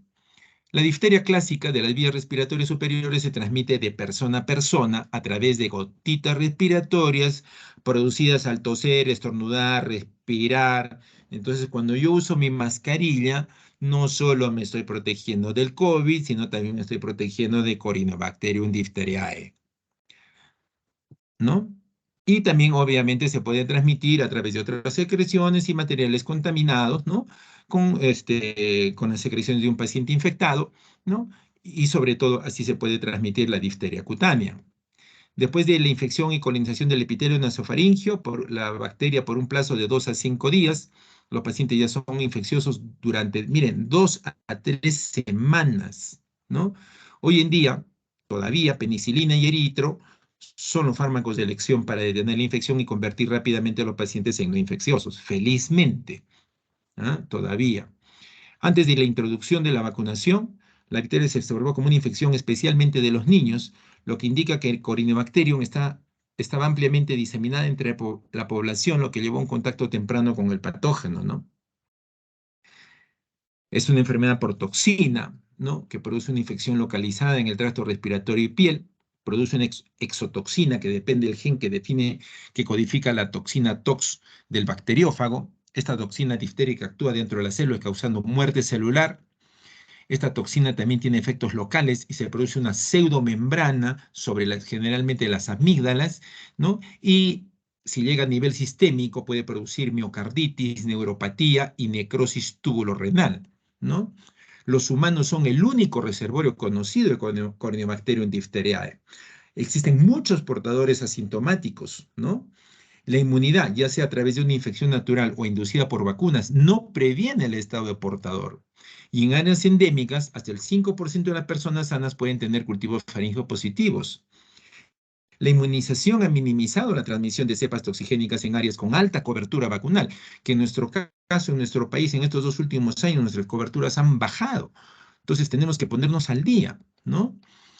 Las vías de transmisión, contacto cercano con material infeccioso, ya saben, aerosoles, ¿no? Gotitas de Fluger, contacto directo con material infeccioso de las lesiones cutáneas. En zonas endémicas la infección ocurre durante todo el año, pero con una incidencia máxima en los meses más fríos, ¿no? Y la difteria respiratoria a través de gotitas y la difteria cutánea por contacto directo, como se transmite, por ejemplo, la viruela del mono.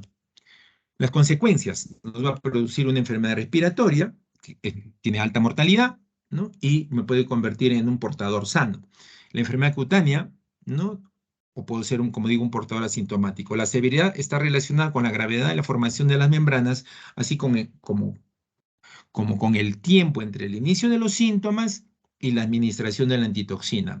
La tasa de letalidad de Corynebacterium diphtheriae, miren, es del 5 al 20%, nada despreciable. ¿no? Acá tenemos, por ejemplo, la foto de una faringitis viral, y acá tenemos una foto de una difteria faríngea, ¿no? Representa los 2/3 de los casos, ¿no? Tiene un periodo de incubación, dijimos, de 2 a 5 días y puede llegar hasta los 10 días. Tiene una progresión gradual. Hay al inicio rinorrea, dolor de garganta, malestar con o sin febrícula. Hay eritema faríngeo al inicio que progresa a esta formación de membranas grisáceas blanquecinas sobre los pilares faringios y sobre las amígdalas, ¿no? 1/3 de los casos forman estas pseudomembranas que al momento de cuando uno las retira, ¿no? Deja una superficie sangrante, ¿no? Entonces es una membrana coalescente, adherente y sangrante. Esa es una característica importante. Y se asocia con linfadenopatía cervical bilateral. Cuando hay linfadenopatía cervical bilateral, nos está diciendo que el caso es más severo, ¿no?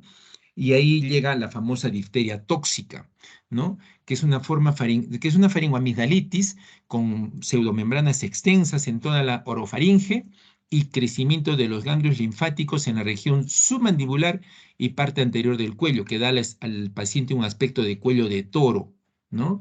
Esta es la difteria tóxica, mortal en su mayoría. Estas pseudomembranas incluso pueden extenderse a los conductos nasales y al árbol traqueobronquial. La toxicidad aumenta a medida que se propaga la pseudomembrana y hay una alta liberación de toxina diftérica. Como digo, este es potencialmente mortal.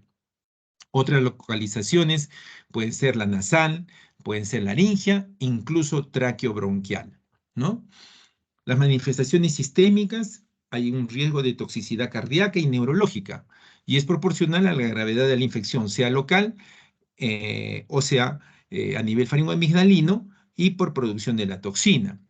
Entonces, en el corazón nos va a producir una miocarditis que se presenta en los 7 a 14 días después de inicio de los síntomas respiratorios, con disfunción cardíaca clínica evidente en el 10 al 25% de los casos, donde hay una disminución, o sea, hay una bradismia, hay un ritmo de galope, dilatación cardíaca y disnea. En 2/3 de los casos, en el electrocardiograma, vamos a ver una alteración del segmento ST con prolongación del segmento QT y un bloqueo cardíaco de primer grado. La miocarditis es un factor de muy mal pronóstico. A nivel neurológico es el 5%, se desarrolla semanas o meses después, inusual en formas leves, ¿no? Lo que nos va a producir aquí es una neuropatía local, parálisis del velo del paladar y de la pared faríngea posterior, lo que va a hacer que el paciente tenga dificultad para deglutir, es decir, tener disfagia. Neuropatía craneal puede producir parálisis del motor ocular común, del facial o laringio, con alteración de la visión y dificultad respiratoria. Y a nivel periférico nos puede producir debilidad o parálisis y se presenta semanas o meses después. Esto es un artículo de un caso de Corynebacterium diphtheriae, ¿no? Que fue en los senos paranasales, ¿no? Y este es otro caso de bacteremia por Corynebacterium diphtheriae toxigénica en un paciente con leucemia linfoide aguda, ¿no? Entonces, todavía sigue siendo, y es de hecho el Corynebacterium diphtheria es una enfermedad reemergente, ¿no? Y aquí tenemos, miren el caso de este paciente que tuvo a nivel nasofaringio, ¿no? Cómo se forman estas pseudomembranas. Y este es el caso del paciente que tuvo una infección aquí de los senos paranasales, ¿no? Miren aquí. Aquí vemos un seno paranasal normal y acá tenemos una sinusitis, ¿no? La membrana está muy engrosada, un edema, ¿no? Obviamente la tomografía es el método de elección actual para diagnosticar problemas rinosinusales, ¿no? Como la sinusitis. Entonces el diagnóstico diferencial lo hacemos con una faringitis, ¿no? Que puede ser, como digo, diftérica o por estreptococo o por mononucleosis infecciosa, el Epstein-Barr, la angina de Vincent y la candidiasis, ¿no? El estridor lo hacemos el diagnóstico diferencial con el CRUB, con los abscesos retrofaringios, con una epiglotitis o con un caso de anafilaxia. ¿Cuáles son los signos de alarma? Y esto es motivo de pregunta de examen. Los signos de alarma de una difteria. El estridor, la respiración rápida, la intranquilidad o la letargia, el famoso cuello de toro, el llene capilar lento, la taquicardia con extremidades frías y la cianosis central. Estos son los signos de alarma. Aquí se necesita tratamiento urgente con antitoxina y antibióticos. Y tiene que ser de inmediato, lo más pronto posible. ¿Cómo se maneja un caso probable? Aislamiento. Aislamiento que ustedes realmente en los hospitales no se está dando, incluso este aislamiento, ni para el monkeypox ni para COVID en la actualidad, ¿no? Muchos, yo no sé, directivos de los hospitales piensan que esto ya terminó y que todo se trata igual. No se está cumpliendo, pero ¿qué es lo que hay que hacer? Aislamiento, ¿no? Tener precaución con las gotas, o sea, la mascarilla, jóvenes, la mascarilla. Administrar la toxina antidiftérica, administrar antibióticos y monitorear cercanamente y proponer terapia de soporte para complicaciones severas como vía aérea, cardíaca, neurológica y falla renal. Precauciones por gotas, higiene de manos, frecuente. Hoy día yo que estoy trabajando ahora en triaje, soy el único médico que está ahí, que se lava las manos frecuentemente y mis manos están recontra dañadas por eso.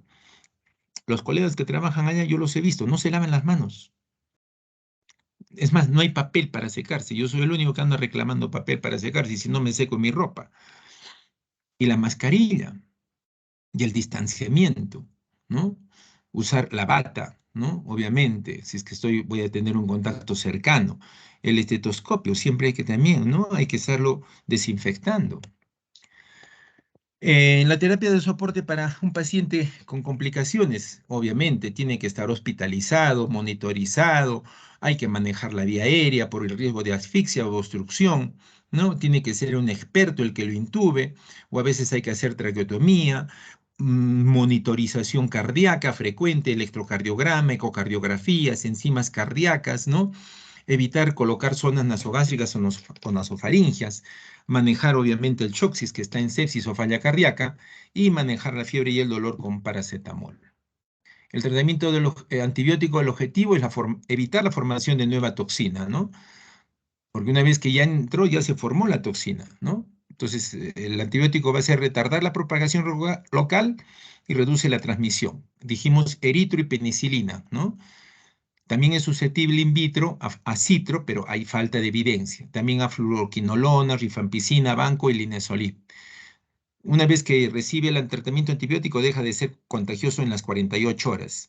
Importante siempre tomar cultivos y, obviamente, la inmunización con toxoide difterico durante la convalecencia, ¿no? En severamente enfermos, utilizar la penicilina gesódica, que puede ser endovenosa de preferencia, ¿no? A 100.000 unidades por kilo por día, ¿no? En dosis divididas cada 6 horas, ¿no?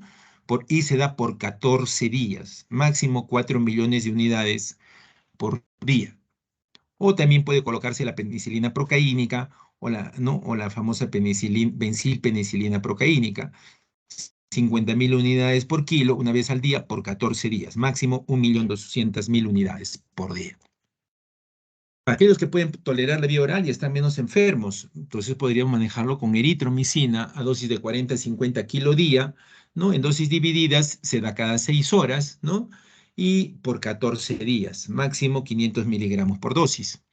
La penicilina vía oral que existe, pero que no lo utilizamos, y la citro para niños pequeños se podría utilizar en dosis de 10 a 12 miligramos kilo una vez al día, máximo 500 miligramos por día, pero igual por 14 días. Para adultos, 500 miligramos una vez al día, también por 14 días. No hay datos para respaldar la duración exacta requerida de acitro. In vitro, otros agentes están claritro, fluoroquinolonas, clinda, banco, ¿no? En pacientes severos enfermos con alergia tipo 1 a penicilina, consultar a un infectólogo, ¿no? La vacuna. La vacuna es lo más importante, ¿no? Promover la vacuna contra la difteria, ¿no? La antitoxina antidiftérica, ¿no? Hay una evidencia, se basa en observaciones y estudios realizados hace varias décadas, ¿no? En la era pre-toxina, la mortalidad era del 50%. Hay que hacer una observación clínica de disminución dramática en grupos pacientes que fueron tratados con antitoxina en hospitales versus los no tratados. El tratamiento temprano es crítico y la protección es inversamente proporcional al tiempo de duración de la enfermedad antes de la administración. Hace pocos años tuvimos un caso de una difteria, no sé si se enteraron, en Lima, ¿no? Que fallecieron, pacientes que vinieron de Venezuela, ¿no? Y eran portadores los adultos, y murió la niña, una niña murió, ¿no? Por difteria. Esta es la antitoxina diftérica, ¿no? Que tenemos la presentación aquí en el Perú. Importante siempre revisar el prospecto, debe estar almacenada entre 2 a 8 grados, hay que mantener cadena de frío, no congelar. Una vez que se abre la ampolla, la solución debe usarse de inmediato y los viales vacíos hay que deben descartarse como desechos biomédicos, ¿no? Se ha encontrado y se recomienda que haya refuerzo de vacuna contra difteria en adolescentes, ¿no? Y eso ya se está dando. Entonces los adolescentes, los colegiales que están en secundaria, deberían recibir su dosis de refuerzo, porque no es eterna la vacuna. Luego vamos a hablar un poquito ya, para finalizar, de tosferina. La tosferina es una enfermedad infecciosa respiratoria también, que está reemergiendo también a nivel mundial. Entre 20 y 40 millones de casos, miren, al año en todo el mundo, 90 países en desarrollo, como el Perú. Se le atribuyen entre 200 y 400 mil muertes por año, ¿no? Esta es la curva epidemiológica. Casos de tosferina en lactantes menores de 6 meses, miren, hospitalizados entre el 2003 y 2008. Esto fue hecho en Lima, Perú. ¿Ah? Casos de tosferina. O sea, sí hay tosferina circulante, ¿no? Y miren, se publicó, estudio diagnóstico de tosferina mediante técnica de PCR en consultas de atención primaria. Hay casos publicados, ¿no?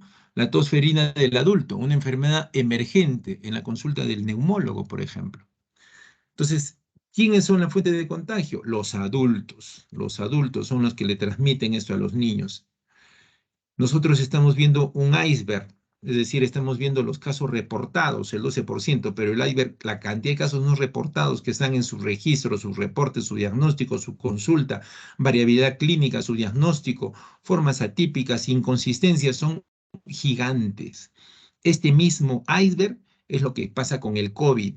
Este mismo iceberg es lo que pasa con el H1N1. Entonces, el iceberg del COVID debe ser mucho más gigante todavía.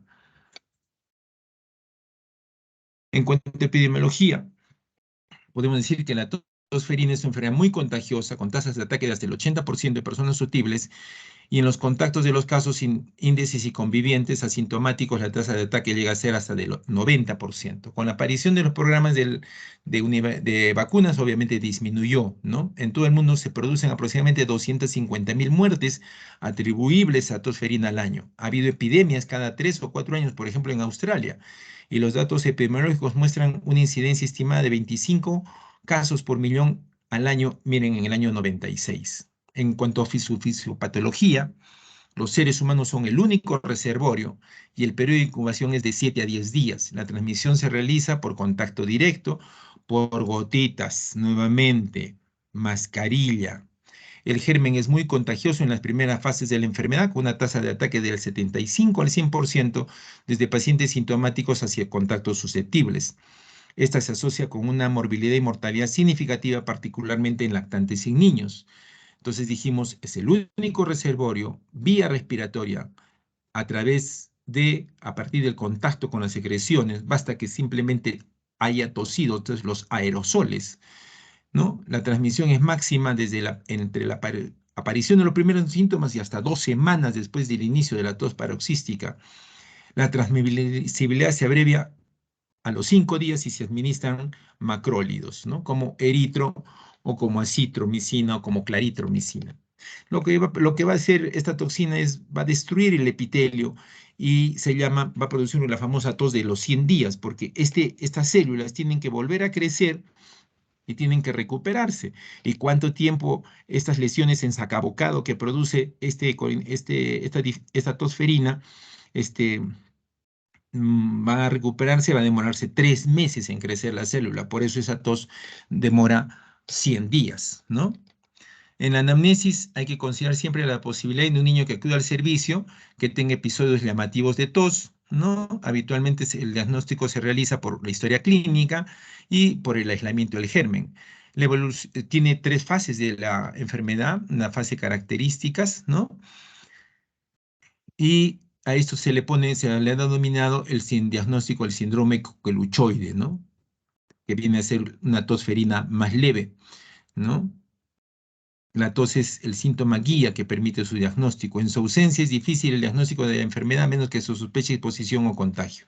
Entonces, el síndrome coqueluchoide, ¿no? Que es aquel niño que tose, que tiene este periodo catarral, seguido del periodo paroxístico y el periodo de convalecencia. Si ustedes ponen en el YouTube síndrome coqueluchoide, van a ver ahí 2 casos de 2 niños que tienen, los han grabado y se puede ver ahí cómo es este tipo. En la fase catarral, que es en las primeras 2 semanas, tienen los síntomas de una infección respiratoria alta, como rinorrea, conjuntivitis, malestar y febrícula. En la fase ya paroxística, que es entre las 2 y 6 semanas, está formado por paroxismo de tos, que pueden seguir del famoso grito o del famoso gatillo inspiratorio. El niño hace este sonido y empieza a toser, ¿no? O sea, tiene un gallito inspiratorio. Durante estos paroxismos se pueden ver equimosis faciales, ¿no? Incluso pueden tener hemorragias subconjuntivales, ¿no? Los paroxismos pueden producir astenia, que pueden alterar la capacidad del lactante para alimentarse. Con frecuencia pueden producirse vómitos, o sea, son post-tos, ¿no? Pero entre los accesos el niño puede tener un lactante bueno. Es importante señalar que los lactantes pequeños pueden tener apneas, a veces como único síntoma, y puede dar lugar a una manifestación de una muerte súbita. En la fase de convalecencia, que ya dura de 1 a 2 semanas, los paroxismos de tos, ese famoso gallito inspiratorio y el vómito disminuyen en número y gravedad. La tos puede persistir, como dije, varias semanas o meses, generalmente 3 meses, ¿no? Y los episodios futuros de infecciones respiratorias superiores pueden volver a estimular los paroxismos de tos. Esta tosferina tiene su máxima gravedad sobre todo en los menores de 6 meses, particularmente si no están vacunados. Es necesario identificar estos lactantes de alto riesgo e ingresarlos en un periodo de observación para excluir episodios significativos, sobre todo de apnea. Y en los lactantes, estas manifestaciones pueden simular las de la bronquiolitis y las de otras neumonitis infecciosas. En adultos y adolescentes que están inmunizados parcialmente y tienen una inmunidad decreciente, las manifestaciones son menos típicas y pueden ser simplemente una tos persistente. Entonces aquí tenemos, ¿no?, la fase catarral, la fase paroxística y la fase convalecencia, que puede, le dije, durar 3 meses. Las manifestaciones clínicas en los lactantes, sobre todo pequeños, son apnea, vómitos, el estridor y la cianosis, y la famosa tos pertusoide, ¿no? Menos síntomas son como fiebre, diarrea, convulsiones también, ¿no? Entonces, esta es una infección respiratoria grave, generalmente muchas veces afebril. El examen físico es normal entre los paroxismos de tos. Por eso siempre a la mamá hay que presentarle: señora, mire, su niño está tosiendo de esta manera. Ahí en el YouTube, como digo, está el video. Si nos da tiempo, de repente lo vemos, o lo pueden ver ustedes.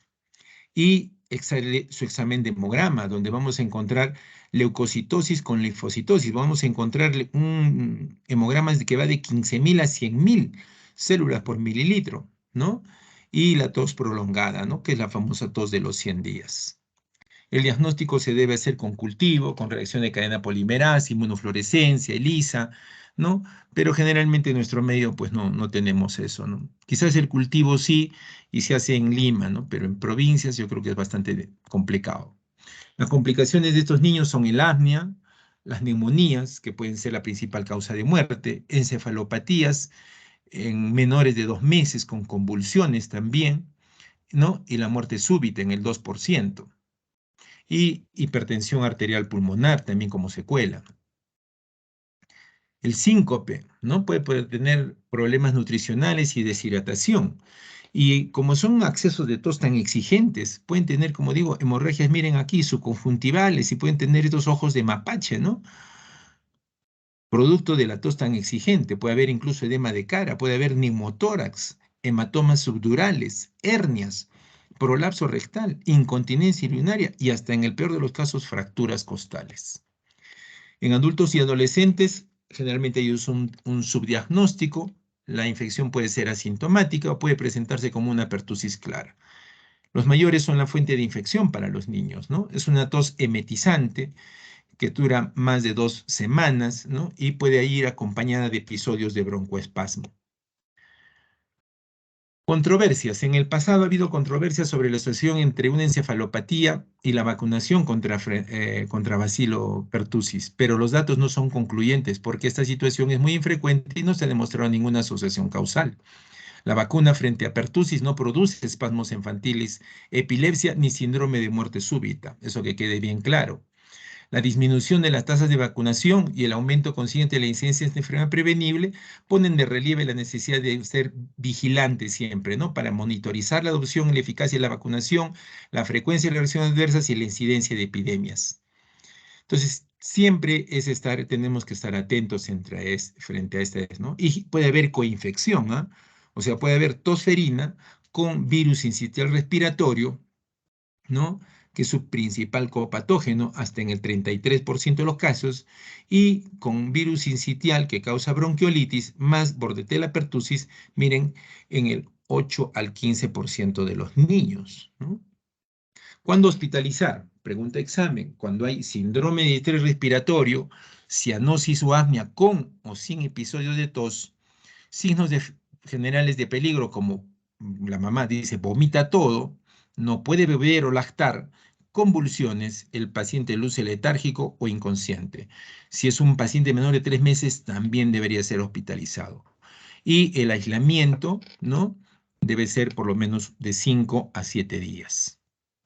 El tratamiento, ya habíamos mencionado, aquí también como en el caso anterior, los macrólidos, ¿no? Acitromicina, eritro, claritro, alternativa puede ser cotrimoxazol, pero preferible usamos claritromicina o eritromicina, ¿no?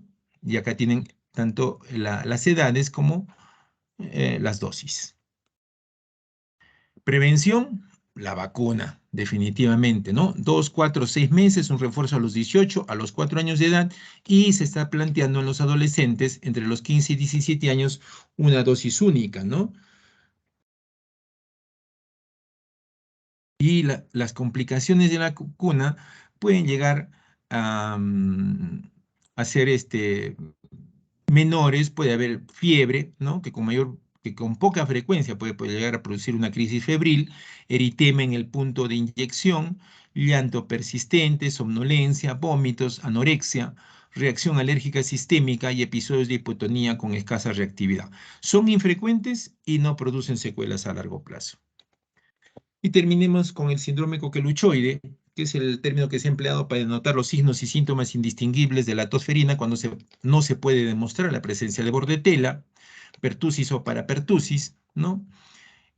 Que se puede también darse por adenovirus. Se han planteado dudas sobre la causa del síndrome cuando concomitantemente se demuestra la presencia de bordetela y adenovirus. Les dije, 10 partículas de adenovirus para contagiarse. Por este motivo, se han dado diversas interpretaciones y existe una simbiosis entre la bacteria y el virus, lo cual induce al cuadro clínico de la enfermedad. La infección por un agente aumenta la susceptibilidad a la infección por el otro.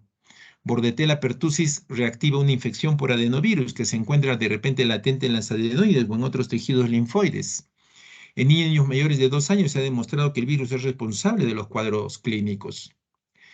El género Bordetella comprende 3 especies: pertussis, ¿no? Que es el agente latosferina; la parapertussis, que produce en el niño un cuadro muy parecido, que es el síndrome coqueluchoide; y la bronquicéptica, que causa bronconeumonía, ¿no? Y es por los roedores. También por el perro, excepcionalmente en los humanos. No existe inmunidad cruzada, ¿no? Lo cual explica aparentemente que se puede tener la tosferina en 2 veces. Estas formas de pertussis se ha llamado síndrome tosfericinoso o el síndrome coqueluchoide, más conocido como coqueluchoide. Pero los agentes no se limitan al grupo de Bordetella, sino que pueden incluir otras bacterias y otros virus. Y ahí tenemos a Bordetella parapertussis, bronquicéptica, hemófilos, influenza, moraxella, micoplasma, clamidia, ureaplasma. Y dentro de los virus tenemos adenovirus, influenza, parainfluenza, sincitial, rinovirus, citomegavirus, Epstein-Barr, ¿no? El síndrome coqueluchoide se establece por la presencia del cuadro clínico, ¿no? La incidencia ha disminuido debido a las campañas de vacunación, pero en lactantes menores de 3 meses es muy frecuente, ¿no? Los síntomas son más severos en ellos y en este grupo de edad por lo general necesita ser hospitalizado. Y miren, un par de investigadores aislaron adenovirus 12 y 5 en el exudado faríngeo de niños con tos con coluchoide y linfocitosis marcada en el hemograma. Por lo que estos recomiendan que los niños que consulten por tos espasmódica de más de una semana de evolución se establezca en un principio el diagnóstico de síndrome coqueluchoide y no el de tosferina, sobre todo si los niños tienen el antecedente de haber sido inmunizados contra tosferina. Se transmite de la misma manera como se contagia el COVID, periodo de incubación de una semana, el diagnóstico es clínico, igual tiene su periodo catarral, paroxístico y de convalecencia, y el laboratorio, a la fase final de la fase catarral, se encuentra leucocitosis con linfocitosis en el hemograma. Se puede también encontrar anticuerpos fluorescentes contra Bordetella pertussis o el cultivo también puede salir positivo. El diagnóstico diferencial se hace con bronquiolitis, neumonía, fibrosis quística, infección por clamidia, infección por citomegalovirus, malformaciones congénitas, con hendidura laringia o anemia vascular, adenopatías patricales o mediastinales y con tuberculosis por último.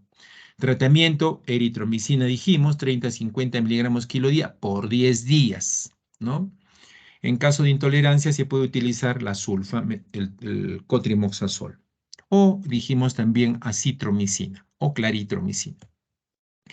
Finalizamos con el tétanos, ¿no? Es un trastorno paralítico, espástico agudo.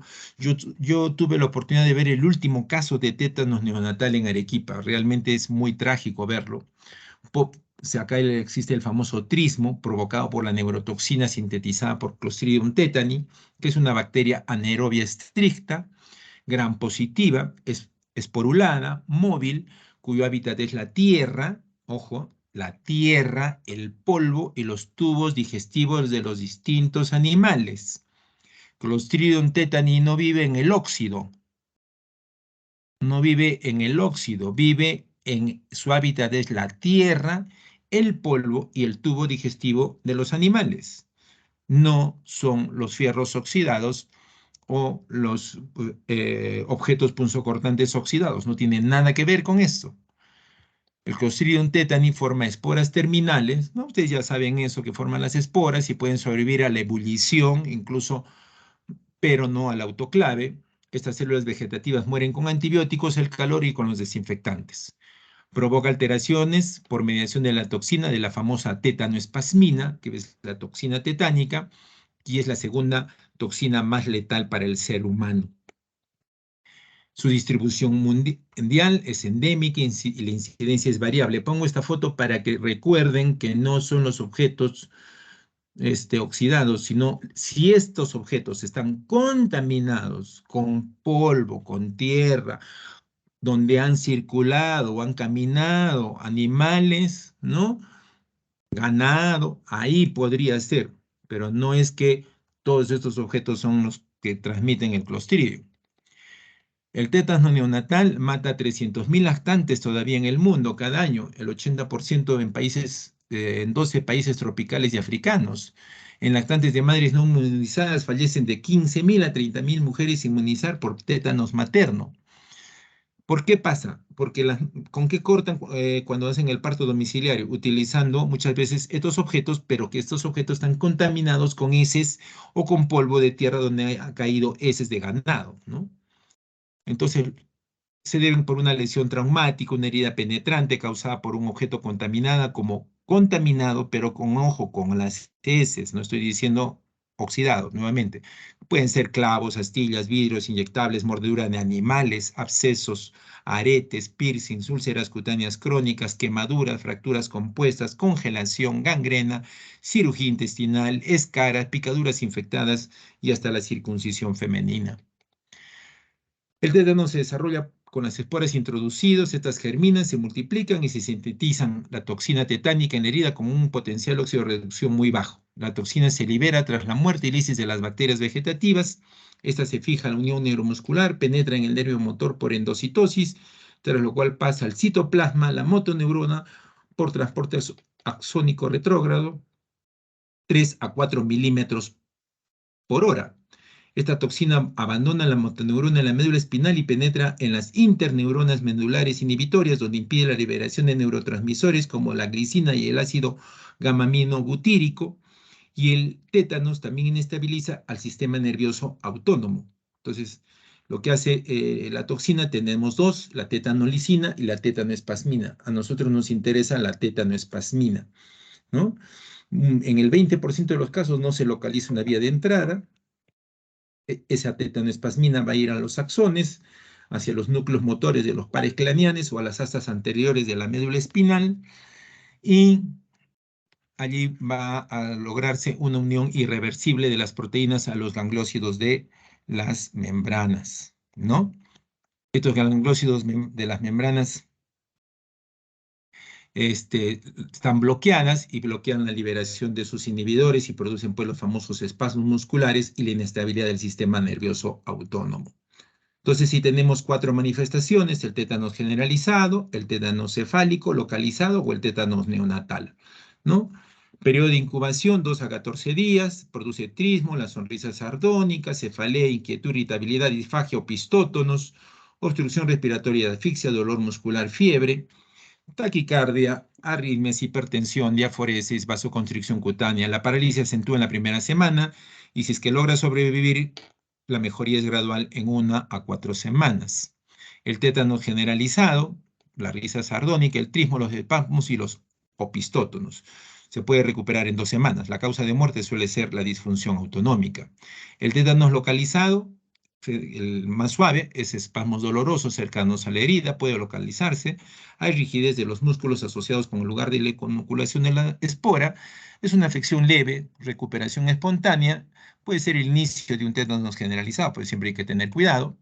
El tétano cefálico es poco frecuente, afecta a la musculatura vulvar, se asocia a otitis media crónica, retracción palpebral, desvío de la mirada, trismo, sonrisa sardónica, parálisis espástica de la lengua y de la musculatura faríngea, ¿no? Acá tenemos un caso de tétano cefálico, generalmente produce después de un trauma evidente en la cabeza, abierto, afecta a la musculatura dependiente de los nervios craneales, puede producir debilidad del nervio facial y es una de las formas de tétanos más mortales. Y el neonatal, ¿no? Que se produce a los 3 o 12 días de nacido, el niño tiene dificultad para alimentarse, hambre y llanto persistente, parálisis de movimiento, rigidez al tacto, espasmos opistótonos, muñón umbilical contaminado, y puede parecer normal, ¿no? Esto se produce por infección del cordón, hay una debilidad generalizada, espasmos y rigidez, la mortalidad es del 90% y las causas de muerte son el apnea y la sepsis. El diagnóstico es clínico, ¿no? Siempre preguntar si ha habido inmunización o no, las heridas, el trismo, la rigidez muscular, el cisório puede estar conservado, el hemograma puede ser normal o puede haber leucocitosis, generalmente el líquido cefaloarquídeo es normal, la presión intracerebral está elevada por los espasmos, no siempre en condición de gran se logra encontrar las esporas y sería el cultivo más o menos en el 30%. Entonces el diagnóstico es clínico, puede haber cultivo, ¿no? El diagnóstico diferencial, si hay una intoxicación por estricnina, el absceso parafaringio, las encefalitis que afectan el tronco encefálico, la rabia, la intoxicación por estricnina, la hipocalcemia, las crisis epilépticas o el síndrome de abstinencia. El tratamiento: limpieza de la herida, debridación del tejido necrótico, antitoxina, ¿no? La inmunoglobulina antitetánica humana es lo que se utiliza, antibióticos y benzodiazepinas, ¿no? Básicamente eso es lo que se usa. Y penicilina, metronidazol también pueden ser alternativas, diazepam para las convulsiones, sulfato de magnesio, morfina y por último ventilación mecánica. Tratamiento básicamente es de soporte, evitar el contacto, el aislamiento de luces, ruidos, ¿no? La intubación, la traqueotomía, monitorización, aspiración frecuente, hidratación, nutrición parenteral, sonda vesical y rectal. Cuidado, tiene que ser en UCI. Esto es una enfermedad prevenible, por lo tanto es una enfermedad imperdonable que alguien sufra de tétanos, porque debe de ser vacunado a los 2, 4 y 6 meses, dijimos 2 y 18, 4 y 6 años, y a todas las embarazadas, ¿no? Muy bien, ahí tienen las fuentes bibliográficas, y hasta aquí sería nuestra charla el día de hoy. Mi consejo: no bajen la guardia, por favor. Si el que vende alimentos no se cuida, compra en otro lado. Si el taxista no se protege, toma otro taxi. Si el de la tienda no toma precauciones, corre a otra tienda. Si el peatón no usa cubrebocas, mantente alejado. Si sus clientes o las personas que están al lado no se protegen, no los atiendan.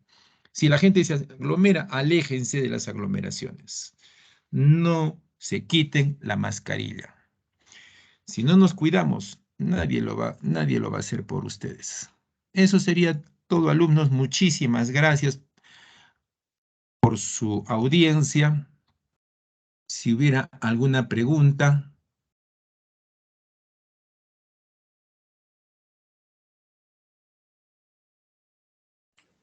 Creo que ninguna, doctor. Ninguna, doctor. Muy bien, Jimenita. Muchísimas gracias a todos ustedes. Ha sido extenso, pero he tratado de darles lo mayor que puedo de mi experiencia y de lo que he logrado revisar respecto a este tema, que les sirva a ustedes para tenerlo presente. Muy bien, jóvenes, que tengan bonita tarde. Nos estamos viendo hasta otra oportunidad. Hasta luego.